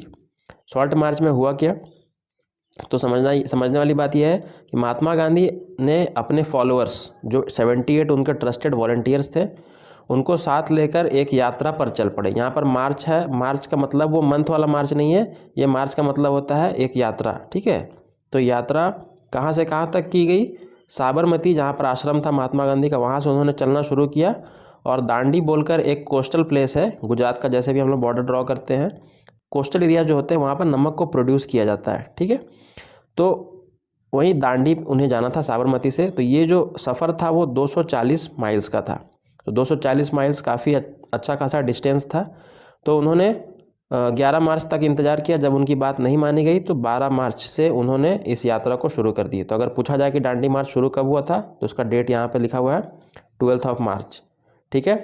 और वो लोग पहुँचे किस दिन थे, 6 अप्रैल को। 6 अप्रैल को वो लोग अपने प्लेस जहाँ पर उन्हें जाना था दांडी, वहाँ पर वो लोग पहुँच जाते हैं। तो ये यात्रा टोटल 24 डेज़ की थी। ये सब फिगर्स आप बता सकते हैं उसमें अपने आंसर में, ताकि ये एक अच्छा इन्फॉर्मेटिव आंसर नज़र आए। 10 माइल्स प्रतिदिन के हिसाब से वो लोग चल रहे थे ऑन एन एवरेज। अगर हम लोग बोलें 24 दिन तक चले, 10 माइल्स चले, तो टोटल वो 240 माइल्स चले, ठीक है, 24 × 10। तो इस प्रकार उन्होंने क्या किया, एक डिसओबीडियंस मूवमेंट का शुरुआत किया। डिसओबीडियंस मतलब जैसे कि ओबीडियंट हम लोग बोलते हैं ना, वो छात्र जो सारी बातों को सुनता है, सभी बातों को मानता है। तो ओबीडियंट का मतलब वैसे लोग होते हैं जो बातों को सुनते हैं। डिसओबीडियंट मतलब कौन से होते हैं, उसके विपरीत, जो बात नहीं सुनते हैं। तो अब हम लोगों का ये सोच था, भारतीयों का ये सोच था कि हम लोग ब्रिटिश सरकार के लिए डिसओबीडियंट कहलाएंगे। मतलब हम लोग उनकी बात नहीं मानेंगे, उनके कानूनों को उल्लंघन करेंगे। जिसमें से एक था कि सॉल्ट को हम लोग खुद प्रोड्यूस करेंगे, नमक को खुद प्रोड्यूस करेंगे, तो ब्रिटिश के द्वारा बनाए गए सॉल्ट का हमें उपयोग करने की कोई आवश्यकता नहीं पड़ेगी, ठीक है। तो ये उसकी एक शुरुआत थी। कह सकते हैं civil disobedience movement started with the Dandi march, ठीक है। और 6 अप्रैल को फाइनली वो पहुंच जाते हैं, ठीक है। दांडी मार्च के बारे में ये सब इंपॉर्टेंट चीज़ें हैं। अब देखते हैं सिविल डिसोबीडियंस मूवमेंट का आह्वान हो चुका था, शुरुआत हो चुकी थी। इसमें क्या क्या हमें देखने को मिलेगा। सिविल डिसोबीडियंस मूवमेंट एक मास रेवोल्यूशन था, मतलब काफ़ी बड़े पैमाने पे, एक लार्ज स्केल पे भारतीय लोग यहाँ पर खड़े होकर, इकट्ठे होकर अंग्रेज़ों के खिलाफ अपनी आवाज़ को उठा रहे थे। इससे पहले भी मैंने पढ़ा दिया पिछले वीडियोज़ में कि नॉन कोऑपरेशन मूवमेंट बोलकर एक आंदोलन किया गया था, जो कि कई साल तक चला और फिर उसे कॉल ऑफ कर लिया गया था। तो अगर कहा जाए कि इम्पैक्ट के मामले में तो ये नॉन कोऑपरेशन मूवमेंट से भी एक कदम आगे था, ठीक है। क्योंकि नॉन कोऑपरेशन मूवमेंट में हमने क्या किया था, हमने कोऑपरेट नहीं करने का वादा किया था कि कोऑपरेट नहीं करेंगे। तो कोऑपरेट नहीं करने का मतलब जैसे कि फॉरेन क्लॉथ को बॉयकॉट करना, ठीक है, और कई जगह मूवमेंट्स करना, रेवोल्यूशन करना, ये सब हम लोग कर रहे थे। अब हम लोग इसमें एक स्टेप और आगे, कहने का मतलब क्या है, एक स्टेप और आगे बढ़ गए थे कि अब हम लोग उनके कानून का उल्लंघन कर रहे थे, एबोलिशन ऑफ लॉ कर रहे थे, ठीक है, एबोलिशन ऑफ लॉ कर रहे थे। तो कैसे, जैसे कि अभी हमने देखा कि हमने we broke the salt law को हमने तोड़ा, हमने खुद से सॉल्ट मैन्युफैक्चर किया, फॉरेन क्लॉथ को बॉयकॉट फिर से इस बार भी किया, लिकर शॉप्स जो शराब की दुकानें थी उसको पिकेट किया, मतलब वहाँ पे प्रोटेस्ट किया हमने सबको बंद करने के लिए। पीजेंट्स जो थे, किसान लोग जो थे, वो लोग अपने हाई टैक्सेस से परेशान थे, चौकीदारी टैक्सेस, ये सबसे परेशान थे, उसके खिलाफ उन्होंने आवाज़ें उठाई। इसमें से कई चीज़ आप देख रहे हैं कि नॉन कोऑपरेशन मूवमेंट में भी चल रहा था, लेकिन इसमें कुछ एक्स्ट्रा चीज़ें भी ऐड की गई थी। और एक था कि forest people violated forest law. जंगल के लोग, मतलब जंगल में जो रहने वाले ट्राइबल लोग रहते थे, उनके लिए बहुत रेस्ट्रिक्शन लगा दिया गया था। रेस्ट्रिक्टेड फॉरेस्ट बोलकर जगह को निर्देशित कर दिया गया था। तो उसके चलते क्या था कि कोई भी वहाँ पर इंटर नहीं कर सकता फॉरेस्ट में। अब बताइए, जंगल के लोग जंगल में ही नहीं जाएंगे तो वो लोग कैसे खाएंगे, कैसे रहेंगे। तो इससे उनको बहुत परेशानी थी। तो उन्होंने भी इसको कानून का उल्लंघन किया और जंगलों में जाने लगे, लकड़ियाँ वगैरह अपने वहाँ से कलेक्ट करने लगे, कैटल को, अपने जानवरों को वहाँ चरवाने लगे। तो ये सब काम वो लोग करने लगे। इससे ये देखने लगा सरकार को कि अब जो इंडियंस हैं वो उनकी बात को नहीं मान रहे हैं, वो अब डिसोबीडियंट हो चुके हैं। तो इस पर सरकार की प्रतिक्रिया आनी जाहिर थी। सरकार ने अपना कदम उठाया, गवर्नमेंट एक्शन, यहाँ आप देख सकते हैं। तो सरकार की क्या प्रतिक्रिया थी, तो government began arresting the Congress leaders one by one. उन्होंने जितने भी लीडर्स थे उनको अरेस्ट करना शुरू कर दिया। लीडर्स को अरेस्ट करना जब शुरू किया तो उसमें से कुछ लीडर्स के नाम यहाँ पर हैं, जैसे कि अब्दुल गफ़ार खान। अब अब्दुल गफ़ार खान कौन थे, तो एक गांधी जी के वो डिसाइपल थे, एक शिष्य थे, और उन्होंने भी एक बड़े लीडर के पद के तौर पे, एक बड़े लीडर के तौर पे वो एक निकल कर आए थे। जब उनको अरेस्ट किया गया तो कई वायलेंट क्लैशेस होने लगे 1930 में, ठीक है। कई जगह मतलब ब्रिटिशर्स के खिलाफ लोग आंदोलन पे आ गए कि उनके बहुत बड़े नेता अब्दुल गफ़ार खान को अरेस्ट किया गया है, तो वहाँ पर मूवमेंट चलाने लगे लोग, तोड़फोड़ करने लगे। उसके बाद महात्मा गांधी को भी अरेस्ट कर लिया गया और वहाँ पर भी शोलापुर में भी ये फिर से वही बात होने लगे कि वायलेंट क्लैशेस होने लगे। तो जहाँ जहाँ पर बड़े बड़े नेताओं को, लीडर्स को पकड़ा जा रहा था, वहाँ के लोग फाइट करने लग रहे थे ब्रिटिशर्स से। तो ये चल रहा था सिनेरियो, और इस तरह कई नेता वगैरह को पकड़ा गया। साथ ही साथ आप देख सकते हैं कि पीसफुल सत्याग्रही जो लोग थे उनको अटैक किया गया, वो महिलाओं बच्चों को पीटा गया और करीब 1 लाख से ज़्यादा लोगों को अरेस्ट किया गया। तो ये सरकार की नीति थी। सरकार ने इस तरह से उनका मुंह बंद करने का प्रयास किया। उसके बाद जब माहौल इतना उथल पुथल वाला हो रहा था तब इसका उपाय निकालने के लिए महात्मा गांधी और लॉर्ड इरविन के बीच एक पैक्ट हुआ। पैक्ट मतलब संधि, एक तरह का डील हुआ। तो डील में यही सब हुआ कि उन्होंने कहा कि मैं महात्मा गांधी और बाकी लोगों को, उनके जैसे जो सपोर्टर्स हैं उनको छोड़ दूंगा, इसके बदले में आपको ये सब जो रेवोल्यूशन वगैरह कर रहे हैं इसको आपको वापस लेना पड़ेगा। तो Gandhi once again decided to call off the movement and entered into pact with Irwin on 5 March 1931। यहाँ पर महात्मा गांधी एक गलती कर रहे थे। वो लॉर्ड इरविन की बात मानकर 5 मार्च 1931, पूछा जाए गांधी इरविन पैक्ट कब हुआ था, तो 5 मार्च 1931 को उन्होंने साइन किया था कि हम लोग एक डील करेंगे जिसमें कि ये रेवोल्यूशन को मैं वादा करता हूँ, जो सिविल डिसोबीडियंस मूवमेंट चल रहा था इसको कॉल ऑफ वापस बुला लिया गया था महात्मा गांधी के द्वारा, क्योंकि अंग्रेज़ की बातों में ये लोग आ गए थे और ब्रिटिशर्स जब बोल रहे थे कि हम लोग इस पर लगाम लगाना चाहते हैं और हम लोग आपको इसके बदले बहुत से ऑफ़र्स देंगे, अच्छे अच्छे प्रपोजल्स देंगे, तो इसमें महात्मा गांधी यहाँ पर गलती कर बैठते हैं, क्योंकि इसके बाद उन्होंने एक तरह से कह सकते हैं धोखा दिया, बिट्रे किया कांग्रेसमैन और महात्मा गांधी को। तो गांधी इरविन पैक्ट में क्या होता है, Gandhi ji consented to participate in second round table conference. Round table conference होता था समय समय पर। पहला राउंड टेबल कॉन्फ्रेंस को कांग्रेस ने बहिष्कार कर दिया था, उसको नहीं, उस समय नॉन कॉपरेशन मूवमेंट चल रहा था तो हम लोग नहीं गए थे कांग्रेस पार्टी लोग। तो फिर राउंड टेबल कॉन्फ्रेंस में उनको आने के लिए कहा कि आपको राउंड टेबल सेकंड जो होने वाला राउंड टेबल कॉन्फ्रेंस उसमें आपको पार्टिसिपेट करना होगा, ठीक है, लंदन में जो होगा। Government agreed to release the political prisoner, और सरकार ने जितने पॉलिटिकल प्रिजनर्स को पकड़ रखा था सबको छोड़ने का वादा कर दिया। तो इसके बाद क्या हुआ, महात्मा गांधी जाते हैं लंदन 1931 में, और वहाँ पर जब वो जाते हैं तो देखते हैं कि कोई भी बात उनकी नहीं मानी जाती है और उनको बेवकूफ़ बना दिया गया। Broke down, negotiations broke down and return disappointed. खाली हाथ वो वापस आते हैं, और वापस आते हैं तो देखते हैं कि स्थिति भारत की बद से बदतर हो चुकी है। जब वो बैक इन इंडिया वापस आते हैं तो क्या देखते हैं, that government had begun a new cycle of repression, और उन्होंने जुल्म करने का एक नया तरीका खोज लिया है। गफ्फार खान, जवाहरलाल नेहरू जैसे बड़े बड़े नेता को फिर से जेल में पकड़ के डाल दिया गया है, मतलब वो अपनी बातों से फिर से मुकर गए। पहले तो इनको छोड़ दिया गया था, फिर से उसको पकड़ के डाल दिए, एक तरह का धोखा दे दिया गया। Congress had been declared illegal, Congress party को ही इलीगल दर्जा दे दिया। तो ये एक बहुत बड़ा सेटबैक था, ये एक बहुत बड़ा सेटबैक था महात्मा गांधी और इंडियंस के लिए। इससे काफ़ी भारतीय लोग भी नाखुश हो गए, और वो लोग का महात्मा गांधी के ऊपर से भी थोड़ा सवाल उठने लगा कि सिविल डिसोबीडियंस मूवमेंट को उनको नहीं रोकना चाहिए था, जो अच्छा खासा एक सक्सेसफुल मूवमेंट चल रहा था। फिर जब वो वापस आते हैं तो वो फिर से रीलॉन्च करते हैं, लेकिन अब जो लोगों का इंथुजियाज़म है, जो उनकी एनर्जी है, वो अब पहले जैसी नहीं थी। लोग भी अब बट चुके थे 50-50 में। तो आधा अधूरा एक शुरुआत उनको मिला, जो कि 1934 में आके सिविल डिसोबीडियंस मूवमेंट को बंद करना पड़ा, क्योंकि उसका मोमेंटम कुछ था नहीं, तो लोगों का सपोर्ट उतना कुछ खास मिला नहीं जैसा पहले मिल रहा था। तो ना ही सिविल डिसोबीडियंस मूवमेंट फिर से एक बड़ा इम्पैक्ट डाल पाया, और ना ही महात्मा गांधी की बात मानी गई। तो एक तरह से सबको ठगने का काम किया गया था। तो यहाँ तक इसमें हमें पढ़ना है। उसके बाद भगत सिंह का एक इंट्रोडक्शन इसमें दिया हुआ है थोड़ा बहुत बुक में, जिसको मैंने यहाँ पे इंक्लूड किया है, आप वहाँ से देखेंगे। फिर how participant saw the movement, ये हम लोग नेक्स्ट वीडियो में देखने वाले हैं।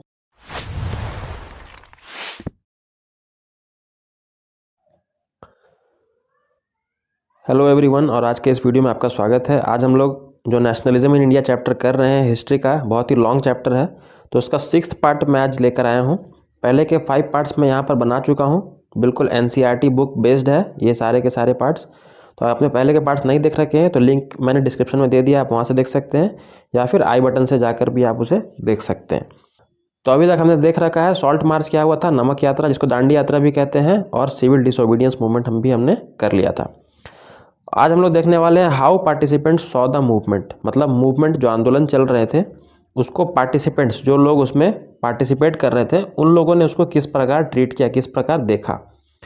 उसके पहले एक छोटा सा टॉपिक है जो कि बुक में भी दिया हुआ है, जिसमें भगत सिंह के बारे में बॉक्स में एक दिया होगा, आप देख सकते हैं NCERT में। तो पहले उसको थोड़ा सा डील कर लेते हैं। भगत सिंह के बारे में यहाँ पर बताया गया है कि उनका भी एक दल था जिसको HSRA कहते हैं, हिंदुस्तान सोशलिस्ट रिपब्लिकन आर्मी। ये उनकी पार्टी का नाम था, और जो कि 1928 में गठन हुआ था इनका, ठीक है, 1928 में। तो बस यही दिखाया जा रहा है कि पैरेलल तौर पे, जैसे कि कांग्रेस की जो मुहिम चल रही थी उसी के पैरेलली और भी कई पार्टीज़ अपनी मुहिम को चला रहे थे, जिसमें कि एक HSRA भी था जो कि भगत सिंह की पार्टी थी, ठीक है।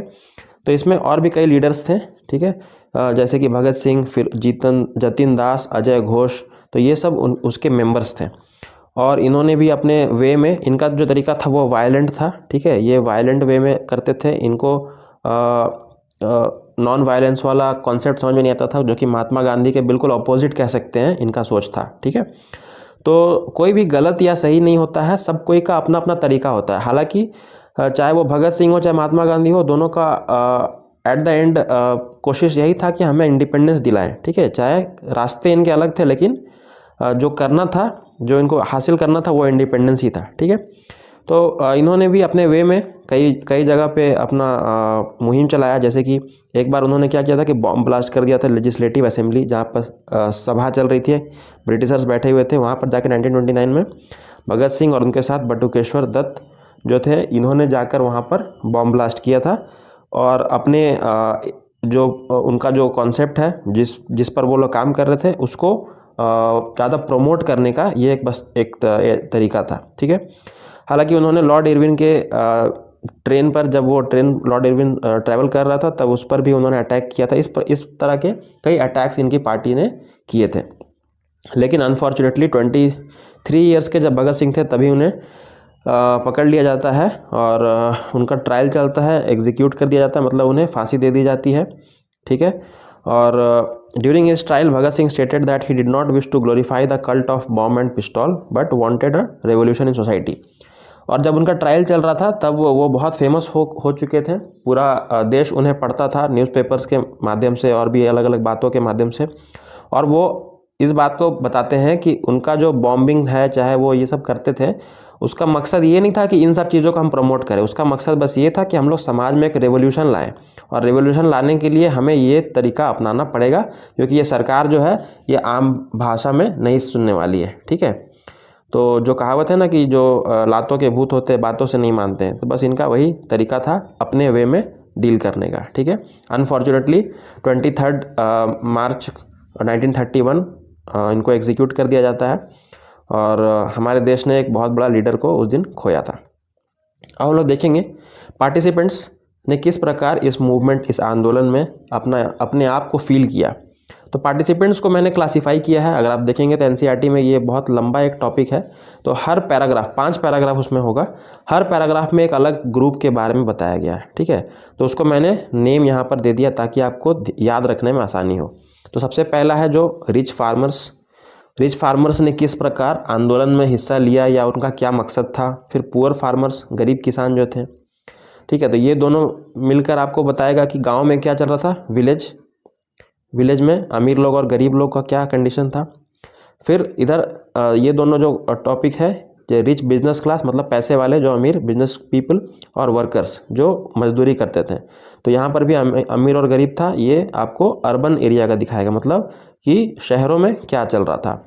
और फाइनली वुमेन का क्या रोल था, ठीक है। फटाफट देखेंगे, टॉपिक थोड़ा बड़ा है लेकिन इसको फास्ट वे में देखेंगे। रिच फार्मर्स का क्या था, इकोनॉमिक डिप्रेशन था, हमने पढ़ा ही है। इकोनॉमिक डिप्रेशन था, आर्थिक मंदी थी और आर्थिक मंदी में पैसे की बहुत दिक्कत थी, बहुत तंगी थी। लेकिन जो टैक्स सरकार को देना पड़ता था, वो टैक्स में कोई तरह की कमी सरकार ने नहीं की।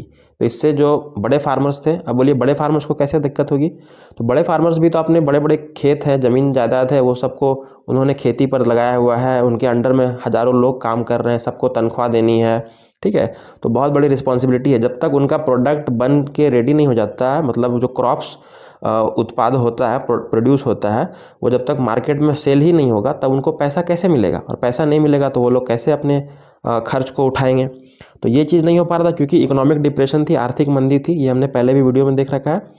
तो लेकिन सरकार की तरफ से कोई रियायत इन्हें नहीं मिल रही थी। तो ये लोग भी सरकार से नाखुश थे। तो इसलिए ब्रिटिश सरकार के अगेंस्ट में इन्होंने भी अपना मुहिम छेड़ दिया था। और इंडियन रिवोल्यूशन जो भी चल रहा था, उसमें ये लोग भी पार्टिसिपेट कर रहे थे। Government also refuse to decrease the revenue. इनका जो टैक्स था, टैक्सेशन था, रेवेन्यू था, उसको कम करने पर गवर्नमेंट पीछे हट गया, सरकार ने मदद नहीं की। तो इसलिए ये लोग डिससेटिस्फाइड थे। कुछ एग्जाम्पल इसमें थे, जैसे कि गुजरात के पाटीदार ग्रुप, ठीक है। वहाँ का ये कास्ट है, वहाँ के लोग काफ़ी पाए जाते हैं पाटीदार। जैसे कि यूपी में जाट होते हैं, ठीक है। ये लोग काफ़ी एक्टिव थे ड्यूरिंग द फर्स्ट CDM का मतलब क्या है? Civil disobedience movement. Civil disobedience movement हमने पहले पढ़ा कि 2 बार हुआ था, ठीक है।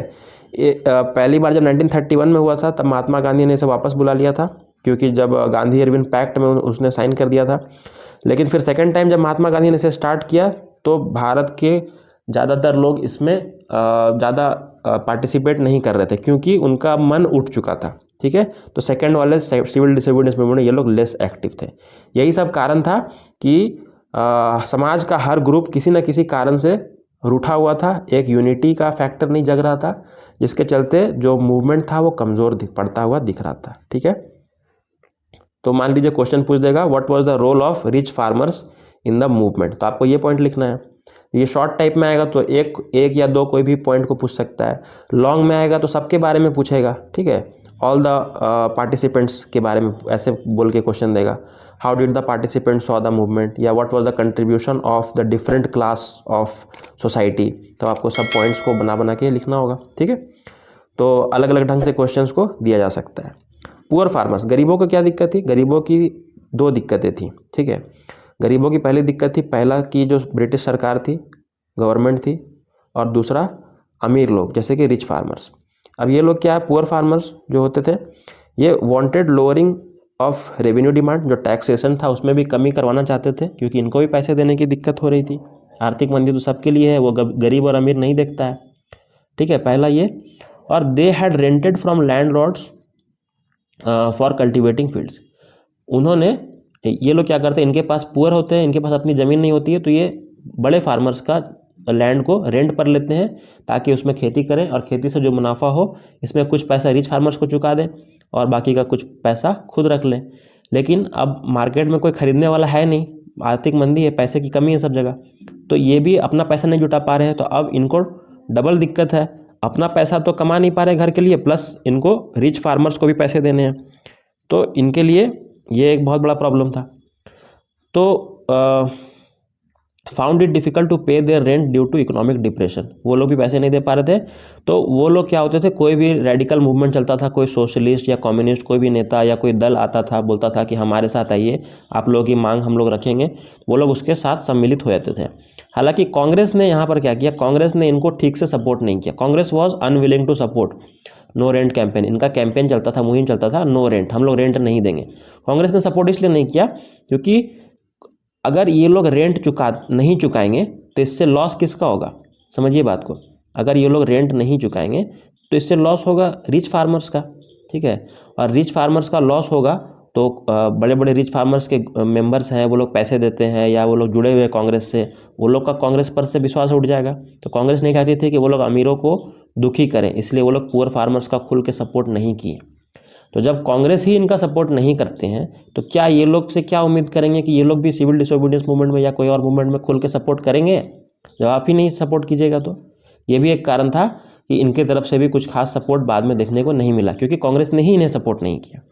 सेम केस शहरों में भी था। शहरों में मान लीजिए कोई बिजनेसमैन है, उनका कंपनी है, तो उन्हीं की कंपनी में ना कोई फैक्ट्री है, तो उसमें ये लोग काम करेंगे, वर्कर्स लोग।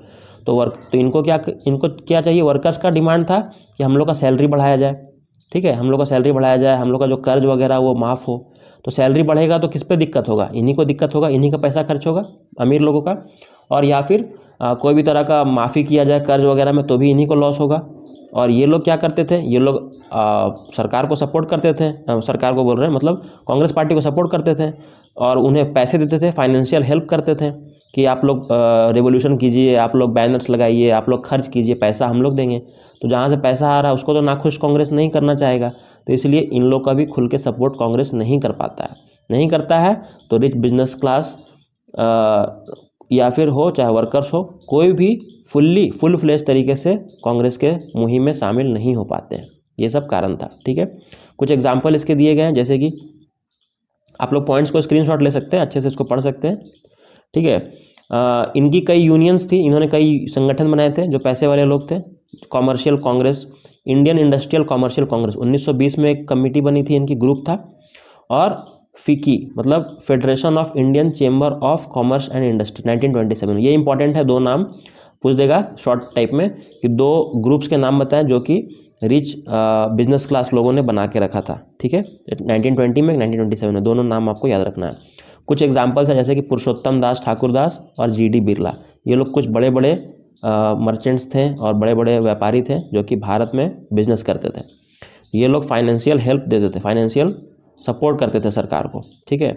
लेकिन जब राउंड टेबल कॉन्फ्रेंस के बाद सरकार ने फिर से बैकअप कर लिया, 1931 का सिविल डिसोबीडियंस मूवमेंट के बाद महात्मा गांधी ने जब बैक कर लिया था, कॉल ऑफ कर लिया था, तो ये लोग भी नाखुश हो गए और ये लोग भी फिर से नो लॉन्गर यूनिफॉर्मली इंथुसियास्टिक, ये लोग भी खुल के सपोर्ट नहीं करते हैं, ठीक है। ये बात हो गई। और गरीब लोगों का तो ऐसे ही कांग्रेस ने सपोर्ट नहीं किया, तो उनसे भी क्या उम्मीद करेंगे, ठीक है। तो हालांकि कुछ लोग ऐसे थे, इनमें भी ग्रुप बना हुआ था कि कुछ लोग ऐसे थे जो महात्मा गांधी और कांग्रेस के आइडियाज़ को फॉलो करते थे। उन्होंने छिटपुट जगहों पे आंदोलन किया, तो कह सकते हैं पार्शियल इम्पैक्ट था, फुल इम्पैक्ट नहीं था। पार्शियल मतलब आंशिक, कुछ हिस्सों में इन लोगों ने जैसे कि नागपुर है, छोटा नागपुर, ये सब जगहों में इन्होंने किया आंदोलन, लेकिन उतना लार्ज स्केल पर नहीं हो पाया, जिसके कारण तो मैंने आपको बता ही दिया, क्योंकि कांग्रेस ने ही इन्हें सपोर्ट नहीं किया था, ठीक है। छोटा मोटा प्रोग्राम इनके द्वारा भी किया गया, जैसे कि बॉयकॉट किया गया फॉरेन गुड्स को। देखिए डार्क ब्लैक में जो लिखा हुआ, boycotts of foreign goods, movements against low wages, poor working condition. उनका अपना मांग था कि हम लोग का वर्किंग कंडीशन ख़राब है, हमको तनख्वाह कम मिलता है, वेजेस मतलब तनख्वाह है, तो इन सब के लिए इनका मांग था। लेकिन कांग्रेस ने ही फुल फ्लेज सपोर्ट नहीं दिखाया, तो ये लोग भी फिर पीछे हट गए। तो कुछ जगहों पे इन्होंने स्ट्राइक किया था, ये सब कुछ एग्जाम्पल है। 1930 में रेलवे वर्कर्स ने किया था, फिर 1930 में ही छोटा नागपुर के टीन माइंस, जो टीन का खदान होता है, वहाँ पर आंदोलन हुआ था। डॉक वर्कर्स जो बंदरगाह वगैरह होता है वहाँ पर 1932 में, और नागपुर में भी कई जगहों पर हुआ था। ये सब कुछ एग्जाम्पल आप दे सकते हैं। और लास्ट आता है वुमेन, महिलाओं का क्या कंट्रीब्यूशन था। देखिए वो उस समय का समझिए कि जब समाज था बहुत पिछड़ा था, अभी हम लोग 1930 1940 में हैं, बहुत कम लोग एजुकेटेड थे, और आपको पता है कि उस समय महिलाओं की क्या रिस्पेक्ट थी समाज में और क्या स्टेटस था समाज में, ठीक है। तो बहुत उन लोग घर तक ही सीमित रहते थे, फिर भी वो लोग आगे बढ़कर हर रेवोल्यूशन का हिस्सा बनती हैं। जैसे कि सॉल्ट मार्च करना, हज़ारों महिलाएं बाहर आती हैं घरों से निकलकर, उन्होंने नमक का मैन्युफैक्चर किया, फॉरेन क्लब्स और लिक्वर शॉप्स को जितना ही प्रोटेस्ट हुआ था उसमें भी साथ दिया था इन्होंने, ठीक है। साथ देने के साथ साथ वो लोग जेल तक भी गए, ठीक है। महिलाएं भी कोई मायने में कम नहीं थी, वो लोग जेल तक भी गए, लेकिन समाज में जो उनका सोसाइटी में जो उनका पोजीशन था वो इम्प्रूव नहीं हुआ। क्यों नहीं इम्प्रूव हुआ? क्योंकि लोगों की जो सोच थी वो पिछड़ी थी। हमारे लीडर्स ही डिमोटिवेट करते थे, जैसे कि लीडर्स लाइक महात्मा गांधी, उनकी क्या सोच थी कि उनका जॉब है ये कि to take care of home, घर का देखभाल करे, बच्चों का लालन पालन करे, ठीक है। तो अगर इस टाइप के स्टेटमेंट कोई बड़े बड़े लीडर देते हैं तो इनके एनर्जी को, इनके एंथुसियाज्म को चोट तो पहुंचेगी ही, और इससे भी महिलाएं आहत होंगी और वो लोग खुलकर सपोर्ट नहीं करेंगे। तो इस टाइप का सोच में डिफरेंसेस देखने को मिलता था, ठीक है। तो इस तरह से हमने देख लिया कैसे समाज का हर सेक्टर आगे बढ़ा और हर सेक्टर की अपनी अपनी परेशानियां थी, ठीक है। आप लोग ये सब भी लिख सकते हैं क्या क्या कारण था, किसके चलते हम लोग इतना सक्सेसफुल नहीं हो पाए, ठीक है। तो इसमें भी आपको वो सब पॉइंट्स देखने को मिलेगा, ठीक है। आगे हम लोग को पढ़ना है लिमिट्स ऑफ सिविल डिसोबीडियंस, मतलब सिविल डिसोबीडियंस मूवमेंट की क्या क्या लिमिट्स लगे, मतलब किन मामले में हम लोग पिछड़ गए। हालांकि इस वीडियो में भी हमने कई पॉइंट्स ऐसे देखे जिसमें कि हम लोग पिछड़ते हुए दिख रहे हैं, और आगे हम लोग कुछ और कारण देखेंगे जिसमें हम लोग को ये पता चलेगा कि कैसे हम लोग पिछड़ रहे थे और हम में एकता की कमी थी, ठीक है। यूनिटी इंटीग्रिटी की जो बात करते हैं, जब तक देश यूनाइट नहीं होगा, इंटीग्रेट नहीं होगा, तब तक मिलकर कैसे लड़ाई लड़ेगा, और जब तक मिलकर नहीं लड़ेगा तब तक कोई दूसरा आके फ़ायदा उठाएगा, और इसी का फ़ायदा अंग्रेज हमेशा से उठाते रहे थे, ठीक है। तो नेक्स्ट वीडियो में हम लोग देखने वाले limits of civil disobedience movement.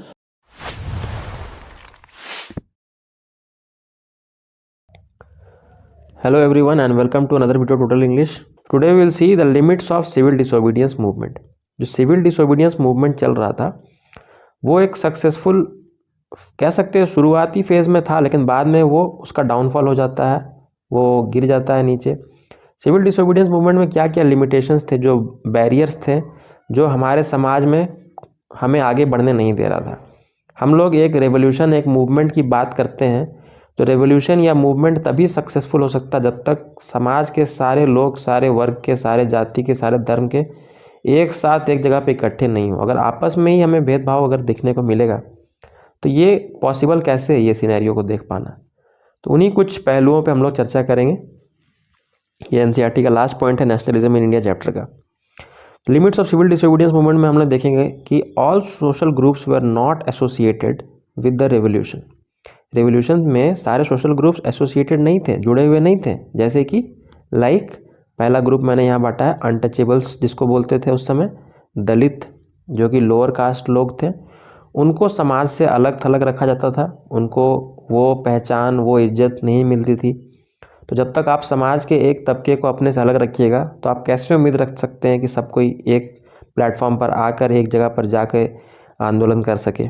ठीक है, तो उस वक्त हो क्या रहा था देखते हैं। कांग्रेस सपोर्टेड द सनातनीज जो कि हाई कास्ट हिंदूज थे, वो ज़्यादातर कांग्रेस उनके फेवर में रहता था, क्योंकि उनके जो नेता होता जो बड़े बड़े थे वो खुद बिलोंग करते थे हाई कास्ट हिंदूज। हालांकि जब गांधी जी का आगमन होता है, जब उनका इंट्रोडक्शन होता है कांग्रेस में, तब बाद के फेज़ में वो सोचते हैं कि लोअर कास्ट के जो लोग हैं उनको साथ लाने का एक इनिशिएटिव लिया जाए, एक पहल किया जाए। ठीक है, तो वो अपने तरीके से इस काम को अंजाम देते हैं। सबसे पहले वो सोचते हैं कि गरीबों जो लोअर कास्ट है उनको रिस्पेक्ट नहीं मिलता है, तो उन्हें उनकी खोई हुई रिस्पेक्ट को हमें लौटाना चाहिए। तो वो कहते हैं उन्हें Harijans, called them Harijans. Harijans मतलब हरि मतलब गॉड और जन मतलब उसके लोग, भगवान के ये बच्चे हैं। ठीक है, भगवान के ये लोग हैं।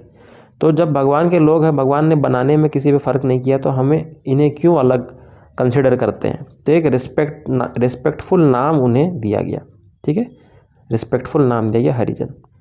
ये फिर उसके बाद उन्होंने कई जगह सत्याग्रह ऑर्गेनाइज किया, organise satyagraha to secure them entry into temples, access to public wells, tanks, roads, schools. पहले का सिचुएशन बहुत ख़राब था, आज के समय में तो ये सब नहीं है। बहुत अच्छा सोसाइटी पहले के मुकाबले अगर कंपेयर किया जाए तो बेटर है। पहले मंदिरों में जाना, ठीक है, पब्लिक वेल्स, टैंक्स, ये सब एक जगह से पानी भरना, रोड, स्कूल में पढ़ना, ये सब तक की अनुमति नहीं थी। ठीक है, तो उससे तो बेहतर ही है। ठीक है, हालांकि आज भी कई लोग ऐसा सोच रखते हैं, लेकिन अब ये ना के बराबर है पहले के मुकाबले।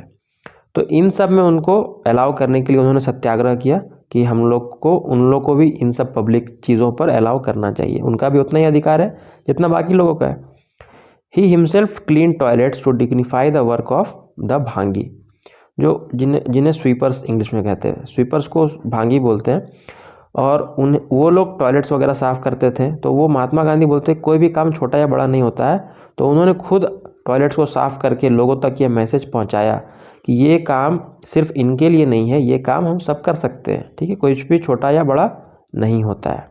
तो ये मैसेज महात्मा गांधी के द्वारा दिया गया। हालांकि इससे कुछ खास काम नहीं बना। जो डाउन ट्रोडेंस थे, जो कि निचले तबके के बिलोंग करते थे, उनका ये मानना था कि जब तक, दलित्स का ये मानना था जब तक उन्हें पॉलिटिकल एम्पावरमेंट नहीं मिल जाए। पॉलिटिकल एम्पावरमेंट मतलब समाज में उन्हें एक शक्तिशाली पोस्ट पर, या फिर कह सकते हैं वैसे कानूनों को नहीं लाया जाए जिसमें कि उन्हें मान्यता मिले। इन सब चीज़ों को जब तक नहीं किया जाएगा तो ये ऊपर वाले किए गए चीज़ों से, ये सब चीज़ों से कुछ खास फ़र्क नहीं पड़ेगा। ठीक है, क्योंकि आज महात्मा गांधी है तो वो लोगों को समझा रहे हैं, कल को वो नहीं रहेंगे तो फिर समझाने वाला भी नहीं रहेगा, फिर पता चलेगा कि उनको ये सबसे अलाउ नहीं करेगा, हटा दिया जाएगा। तो ये एक परमानेंट सॉल्यूशन नहीं था।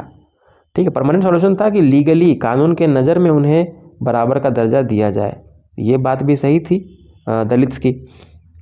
तो जैसे कि उन्होंने एजुकेशनल इंस्टीट्यूशंस में डिमांड किया रिज़र्व सीट का, कि जो जैसे स्कूल वगैरह में उनको अलाउ नहीं करते थे, तो कम से कम 20%, 30% जो भी है नंबर है, उनके लिए रिज़र्व किया जाता कि उनको भी पढ़ने का हक मिले। Separate electorate that would choose the Dalit members for legislative councils, चुनाव वगैरह में जो सीट होता है वो उनके लिए अलग से कर दिया जाए, ताकि वहाँ पर जो नेता उनके बीच में से निकल कर आएगा वो उनके भलाई के बारे में बेहतर सोचेगा। तो ये उनकी मांगे थी। हालांकि महात्मा गांधी इन सब को शुरू में मानने को रेडी नहीं थे, लेकिन डॉक्टर बी आर अम्बेडकर का इंट्रोडक्शन फिर यहाँ पे होता है। ठीक है, लीडर ऑफ दलित्स, वो दलित्स के लीडर, या कहे तो उनके लिए सब कुछ करता धरता जो है वही थे। ठीक है, उन्होंने अलग अलग आवाज़ें उठाई अलग अलग जगहों से, और एक एसोसिएशन बनाया जिसका नाम था डिप्रेस्ड क्लासेस एसोसिएशन, जो कि कब बनाया गया था, 1930, ठीक है। 1930 में ये एसोसिएशन बनाया था जिसके तहत वो लोग अपनी मांगों को रख सकें। जब उन्होंने सेपरेट इलेक्टोरेट, जो यहाँ पे लिखा हुआ सेपरेट इलेक्टोरेट, यही बात को यहाँ पे बोल रहे हैं, डॉक्टर अंबेडकर भी इसका समर्थन कर रहे थे कि हाँ हमें सेपरेट इलेक्टोरेट चुनाव वगैरह लड़ने के लिए अलग से हमें रिजर्वेशन सीट वगैरह चाहिए। तो महात्मा गांधी इस बात को अग्री नहीं कर रहे थे शुरू में, वो फास्टिंग में चले गए, फास्ट अनटू डेथ, ठीक है, वो फास्टिंग में चले गए and believe that it will slow down the process of there integration into society. और उन्होंने ये माना कि इससे क्या होगा, उनका जो प्रोसेस है इंटीग्रेशन में, समाज में मिलने का, ये जो प्रक्रिया है ये ठीक से नहीं हो पाएगा। ये उनकी थॉट थी। हर इंसान का अपना अपना सोच होता है। हालांकि जब बीच का रास्ता निकालना लास्ट में पड़ता ही है। जब दोनों की बात नहीं बन पा रही थी, महात्मा गांधी और डॉक्टर अंबेडकर के बीच में काफ़ी बहस चली, फिर फाइनली पूना में एक डील होता है, एक पैक्ट होता है जिसको पूना पैक्ट बोलते हैं। पूना जो महाराष्ट्र में, पूना पैक्ट होता है 1932 में, जिसके तहत फाइनली दलित्स को उनका हक मिलता है। उन्हें पहले डिप्रेस क्लास बोलते थे, आज वो शेड्यूल कास्ट कहलाते हैं। उन्हें रिजर्वेशन दिया गया, उन्हें सीट्स रिजर्व करके पहली बार दिया गया। तो ये समाज में हमारा इस तरह से भेदभाव था, इस तरह से बंटवारा था। तो जब तक हम लोग इस तरह से बटे हुए रहेंगे तब तक साथ में कैसे लड़ेंगे। ये चैलेंजेस थे इंडियन सोसाइटी में। हर देश में अपने अपने चैलेंजेस होते हैं, यहाँ के भी अपने अपने चैलेंजेस थे। दूसरा था challenges on the basis of religion, धर्म के आधार पे, कि वहाँ पर ब्रिटिश पॉलिसी तो आपको सिंपल सा पता है कि divide and rule, divide and rule, कि मतलब जितना तोड़ो उतना राज करोगे, ठीक है, उतना रूल करोगे। तो वो किसको तोड़ने की कोशिश करते थे, हिंदूज़ और मुस्लिम्स को। जानते थे कि हिंदूज़ और मुस्लिम जब तक साथ में हैं ये लोग बहुत पावरफुल हैं, लेकिन अगर इनके बीच को ही हम लोग दरार बना दें तो ये दोनों अलग अलग जब हो जाएंगे तो दोनों वीक हो जाएंगे, और जब दोनों वीक हो जाएंगे तो दोनों पर राज करना ज़्यादा आसान हो जाएगा। ये सिंपल सी फिलॉसफी थी उनकी, और इसी फिलॉसफी पे वो सक्सेसफुल भी रहे। और फाइनली जब आपको पता भी है आज के टाइम पे जब हमें इंडिपेंडेंस मिल गई तो उसके बदले हमें पार्टीशन भी सहना पड़ा, हमारा देश के टुकड़े कर दिए गए, पाकिस्तान बन गया, फिर बाद में बांग्लादेश क्रिएट हो गया।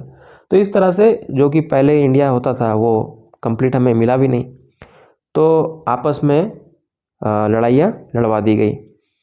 ये चीज़ से हम लोग उभर नहीं पाए। नॉन कोऑपरेशन मूवमेंट के दौरान खिलाफत मूवमेंट चल रहा था, लेकिन जब ये ख़त्म हो गया, नॉन कोऑपरेशन मूवमेंट को वापस बुला लिया, तब वो मामला जैसे का तैसे छोड़ दिया गया। तो मुस्लिम्स फेल्ट एलियनेटेड, मुस्लिम्स को लगा कि अब कांग्रेस हमारा साथ भी नहीं दे रही है, और उस वक्त की जो रिलीजियस पार्टीज़ थी वो वहाँ पर क्रिएट होना शुरू हो गई थी। अलग अलग धर्म अपने आप को बड़ा दिखाने के लिए अपने अपने एसोसिएशन बनाना शुरू कर दिए थे, जैसे कि था मुस्लिम लीग था, ठीक है, मुस्लिम लीग था, हिंदू महासभा था। ये सब पार्टी अपने अपने धर्म को प्रचार करने के लिए आगे बढ़ रहे थे, लेकिन दोनों साथ में नहीं दिख रहे थे, एक फ्रेम में नज़र नहीं आ रहे थे। तो कांग्रेस जो था वो ज़्यादा एसोसिएटेड किससे था, हिंदू रिलीजियस ग्रुप, जो कि हिंदू महासभा था। तो इससे मुस्लिम्स को लगा कि वो उनके प्रति ज़्यादा समर्पित है, हमारे लिए उतना काम नहीं करेंगे। तो देखिए ये जो लाइन है यहाँ से स्टार्ट होगा, ठीक है, रिलीजियस, उसके बाद ये प्रोसेशन, फिर जिन्ना वन ऑफ, फिर MR जयकर, ऐसे लाइन है थोड़ा, ठीक है, इसको समझ लीजिए। तो religious procession and rites deepened the distance between two communities. जगह जगह पे दंगे होने लगे, लड़ाइयाँ होने लगी, और इनके दो कम्युनिटीज़ के बीच में जो गहराई थी वो बढ़ती चली गई, जो कि कभी भर नहीं पाई। और मोहम्मद अली जिन्ना मुस्लिम लीग के संस्थापक थे, और वहाँ के लीडर्स जो थे, मेन थे, उनका ये सोच था कि हमें सेपरेट इलेक्टोरेट दिया जाए मुस्लिम्स को, जैसे कि अभी दलित्स को दिलवाया गया सेपरेट इलेक्टोरेट, वैसे मुस्लिम्स की भी कोई क्षेत्र है जहाँ से वो लोग ज़्यादा पॉपुलेशन में है, तो उनको उनकी डिमांड्स को पूरा करना कैसे है, फुलफ़िल कैसे करना है, इसके लिए मुस्लिम अगर नेता को वहाँ बनाया जाए तो ये बेहतर रहेगा। तो सब अपना अपना मांग रखने लगे, तो इस तरह से समाज बढ़ता चला गया। MR जयकर वहीं पे दूसरे तरफ से जो थे वो हिंदू महासभा को किए थे, वो अपोज कर रहे थे ये efforts to bring the communities together, कि मतलब साथ में नहीं हो पाएंगे, सब अलग अलग रहेंगे, ठीक है, यही सब इनका सोच था। तो इस तरह से बंटवारा होता चला गया, और फाइनली डिवीज़न तो आपको पता ही है, पार्टीशन जो हुआ। Atmosphere of suspicion and distrust between communities developed during civil disobedience movement.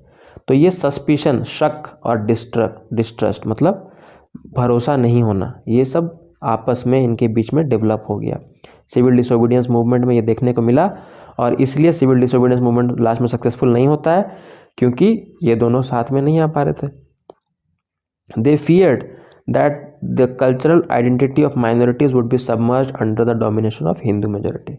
उनको डर था कि हिंदू की मेजोरिटी ज़्यादा है, संख्या अधिक है, तो इसके चलते हमें हमारा हक, जो आइडेंटिटी है, हमारी पहचान है, वो हमें नहीं मिल पाएगी। यही कन्फ्यूज़न के चलते साथ में नहीं आ पा रहे थे। अगला पॉइंट आता है सेंस ऑफ कलेक्टिव बिलोंगिंग, एक साथ रहने का सेंस। ठीक है, तो इसको हम लोग नेक्स्ट वीडियो में देख लेंगे, sense of collective belonging. Next video कल आएगी और उसके बाद हम लोग एसएसटी का ये हिस्ट्री हमारा ख़त्म हो जाएगा कल। फिर हम लोग चलेंगे इंग्लिश के कुछ सैम्पल पेपर और एसएसटी के सैम्पल पेपर दोनों को स्टडी करेंगे। ठीक,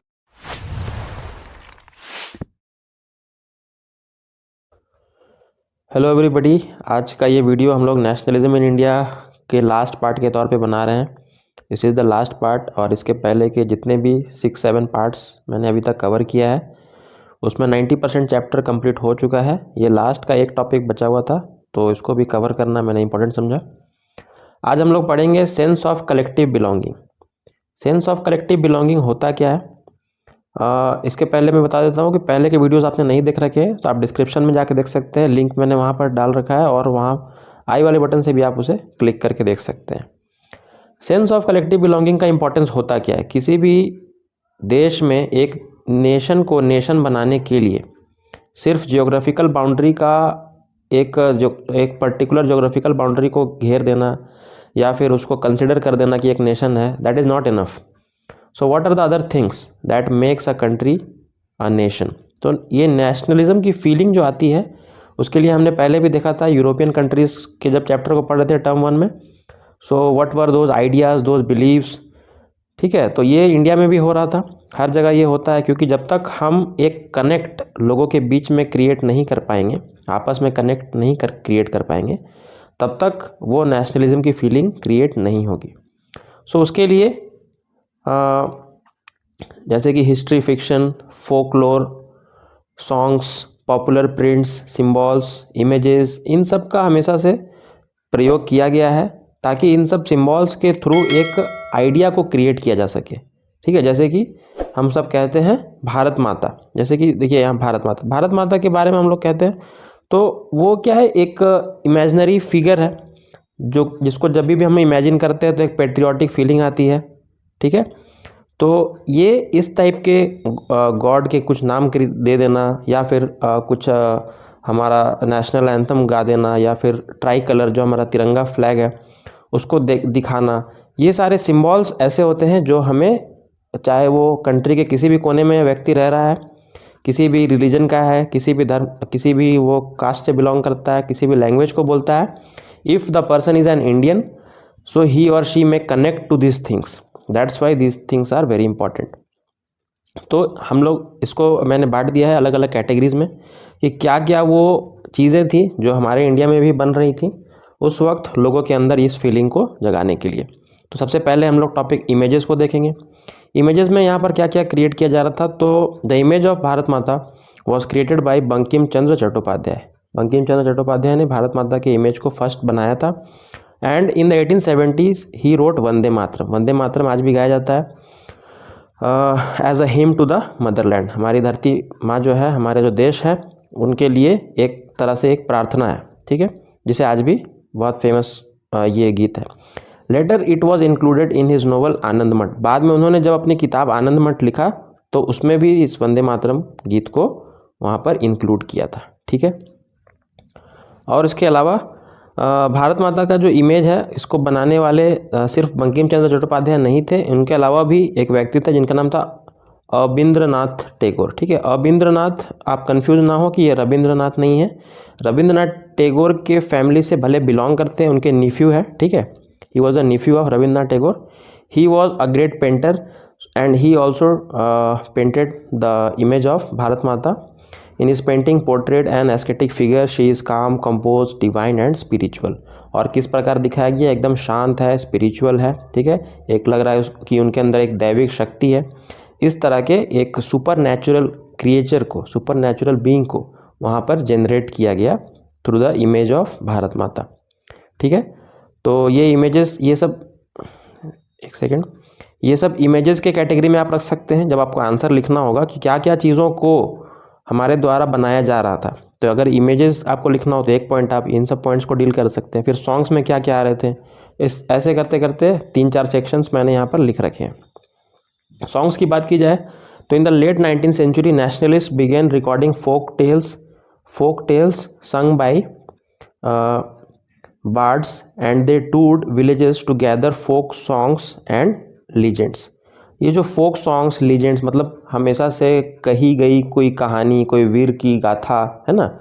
फोक टेल्स, फोक मतलब होता है कि किसी के कल्चर को बिलोंग करता है, जैसे कि राजस्थान का अलग कल्चर है, बंगाल का अलग है, पंजाब का अलग है। तो वहाँ के जो स्थानीय गीतों को और या वहाँ की वीर की कहानियाँ, वीरता की कहानियाँ, ठीक है, ये सबको रिकॉर्ड करके लोगों तक पहुँचाया जा रहा था ताकि सबको एक दूसरे से कनेक्ट कर सके। ठीक है, आगे देखते हैं। इन Madras नटेशा Shastri published a massive 4-volume collection of Tamil folk tales and it was called as the folklore of the southern India। नटेशा Shastri जो कि मद्रास से बिलोंग करते हैं, उन्होंने 4 वॉल्यूम में, मतलब 4 पार्ट्स में तमिल फोक टेल्स को बनाया, कलेक्शन किया और सब पूरे कलेक्शन को एक साथ मिलाकर क्या नाम दिया गया, the folklore of the southern India. पूरे भारत के जो सदर्न पार्ट है यहाँ से अलग अलग क्षेत्रों से गाने को उठाया गया था और इसको तमिल लैंग्वेज में वहाँ पर रिकॉर्ड किया गया। ठीक है, तो इससे एक कनेक्ट क्रिएट किया, वही कनेक्ट क्रिएट करने का ये एक माध्यम बन गया था कि लोग जब कोई गीत को सुनेंगे तो उससे अपने आप को जोड़ के देख पाएंगे। ठीक है, तो ये कैटेगरी होगी हमारी सॉन्ग्स की। इमेजेस हमने पढ़ लिया, सॉन्ग्स हमने पढ़ लिया। अब यहाँ पर सिम्बॉल्स हम लोग देखेंगे, क्या क्या सिम्बॉल्स का प्रयोग किया जा रहा था। जैसे कि हम लोगों को पता है कि जो हमारा फ्लैग है वो फ्लैग एक बार में तो बना था नहीं, वो धीरे धीरे पहले भी बनाया गया था, फिर धीरे धीरे उसका इवोल्यूशन हुआ, सोच के हिसाब से बदलता गया समय और लास्ट में फाइनली हमें ये तिरंगा झंडा प्राप्त हुआ जिसके बीच में अशोक चक्र है। स्वदेशी मूवमेंट इन बंगाल चल रहा था, स्वदेशी मूवमेंट चल रहा था जहाँ पर try colour flag red green yellow. ठीक है, जो ट्राई कलर उस वक्त बनाया गया था उसमें कौन कौन से कलर्स को पिक किया गया था ये इंपॉर्टेंट है, आप लिख सकते हैं। पहले उसमें रेड ग्रीन और येलो कलर्स को यूज़ किए थे। ठीक है, was design, it had 8 lotuses, 8 lotus थे उसमें, representing 8 provinces of British India. और 8 प्रोविंसेस जो हमारे देश के प्रोविंसेस थे, क्षेत्र थे अलग अलग, उसको इंडिकेट करने के लिए लोटस को वहाँ पर बनाया गया था। कितने लोटस थे? 8 लोटस थे। And a crescent moon representing Hindus and Muslims. Hindus और मुस्लिम को अगर दोनों को ऐड किया जाए तो हमारे मेजॉरिटी 95% कह सकते हैं पॉपुलेशन इनको मिलाकर हो जाता है। तो एक क्रेसेंट मून, ठीक है, ऐसा मून एक उसमें बनाया हुआ था। ठीक है, तो इस प्रकार का फिगर था। तो ये उस वक्त की सोच थी। हालांकि समय के साथ साथ कई बार फ्लैग्स को में चेंजेस लाया गया। 1921 में गांधी जी ने डिज़ाइन किया था स्वराज फ्लैग।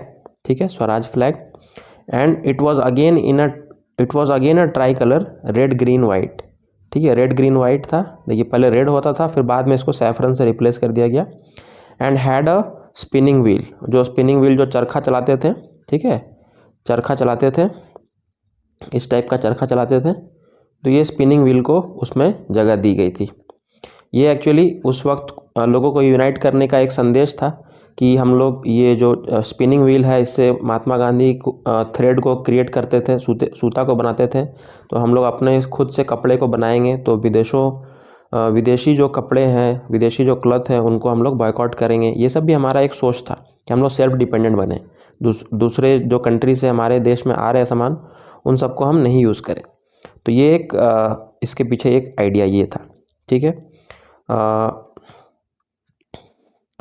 बुक्स की बात की जाए तो books wrote about the glorious developments in ancient times when art and architecture, science, mathematics, religion, culture, law and philosophy, crafts and trade had flourished.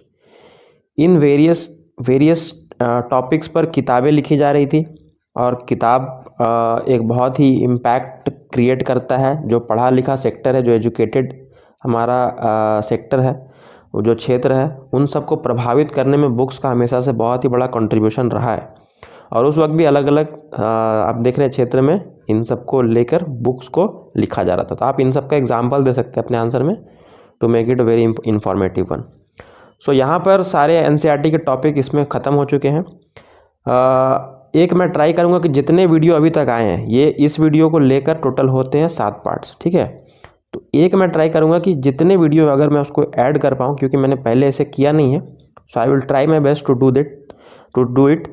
अब इसमें क्या है कि सातों वीडियो को मैं एक बार इंक्लूड करके एक ऑल इन वन वीडियो बनाऊँगा, ठीक है। कुछ नहीं, जो जितने वीडियो सब में इंक्लूड कर, ताकि आप एक वीडियो को क्लिक करके एक क्लिक पर, भले वो 1 घंटा का हो चाहे 1.5 घंटे का हो, क्योंकि सब 10-10 12-12 मिनट के वीडियोज़ हैं, तो मे बी 1.5 घंटे के आसपास का वो बनेगा। लेकिन आप एक बार क्लिक कीजिएगा तो पूरा चैप्टर आप उससे पढ़ सकते हैं, ठीक है। So I will try to make that. और एक लिस्ट दिया जाएगा, जब रिवीजन चैप्टर को करवाएंगे तब एक लिस्ट दे देंगे जिसमें कि आपको पूरा डेट दिया रहेगा, ठीक है। ये चैप्टर इतना इंपॉर्टेंट क्यों है, क्योंकि हिस्ट्री का एकमात्र यही चैप्टर आ रहा है ना, और ये खुद में 10 मार्क्स को कैरी कर रहा है। तो 10 मार्क्स आपके हाथ में है बिल्कुल, ठीक है। तो आप समझ जाइए कि आपने हिस्ट्री का एक चैप्टर नहीं किया, आपने पूरा हिस्ट्री के पार्ट को कवर कर लिया है इसमें, ठीक है। तो ये डेट का मैं एक इसमें बना के दे दूंगा ताकि डेट आपको सारा कंफर्म उससे हो जाए, आप रिवीजन उसको कर पाएँ, ओके। नेक्स्ट वीडियो में हम लोग देखेंगे जो सैम्पल पेपर सीबीएसई ने बनाया है, सैम्पल पेपर में इंग्लिश और एसएसटी, क्योंकि इंग्लिश और एसएसटी का प्रिपरेशन हम लोग करते हैं इस चैनल के माध्यम से। क्लास 10 के इंग्लिश और एसएसटी के सैम्पल पेपर्स को मैं यहाँ पर एनालाइज करके बताऊंगा कि किस टाइप का प्रिपरेशन आपको करना चाहिए और कैसे क्वेश्चन आने की उम्मीद है, जिससे आपको आपके जो प्रिपरेशन कर रहे हैं उसमें एक दिशा मिलेगा, आप डायरेक्शन मिलेगा आपको कि कैसे हमें प्रिपरेशन को करना है, okay. Thank you so much, that's all from today. Will meet in the next video with a new topic. Do like my video, share this video to your friends so that they can also watch and understand the topic, and subscribe to my channel Total English. Thank you so much.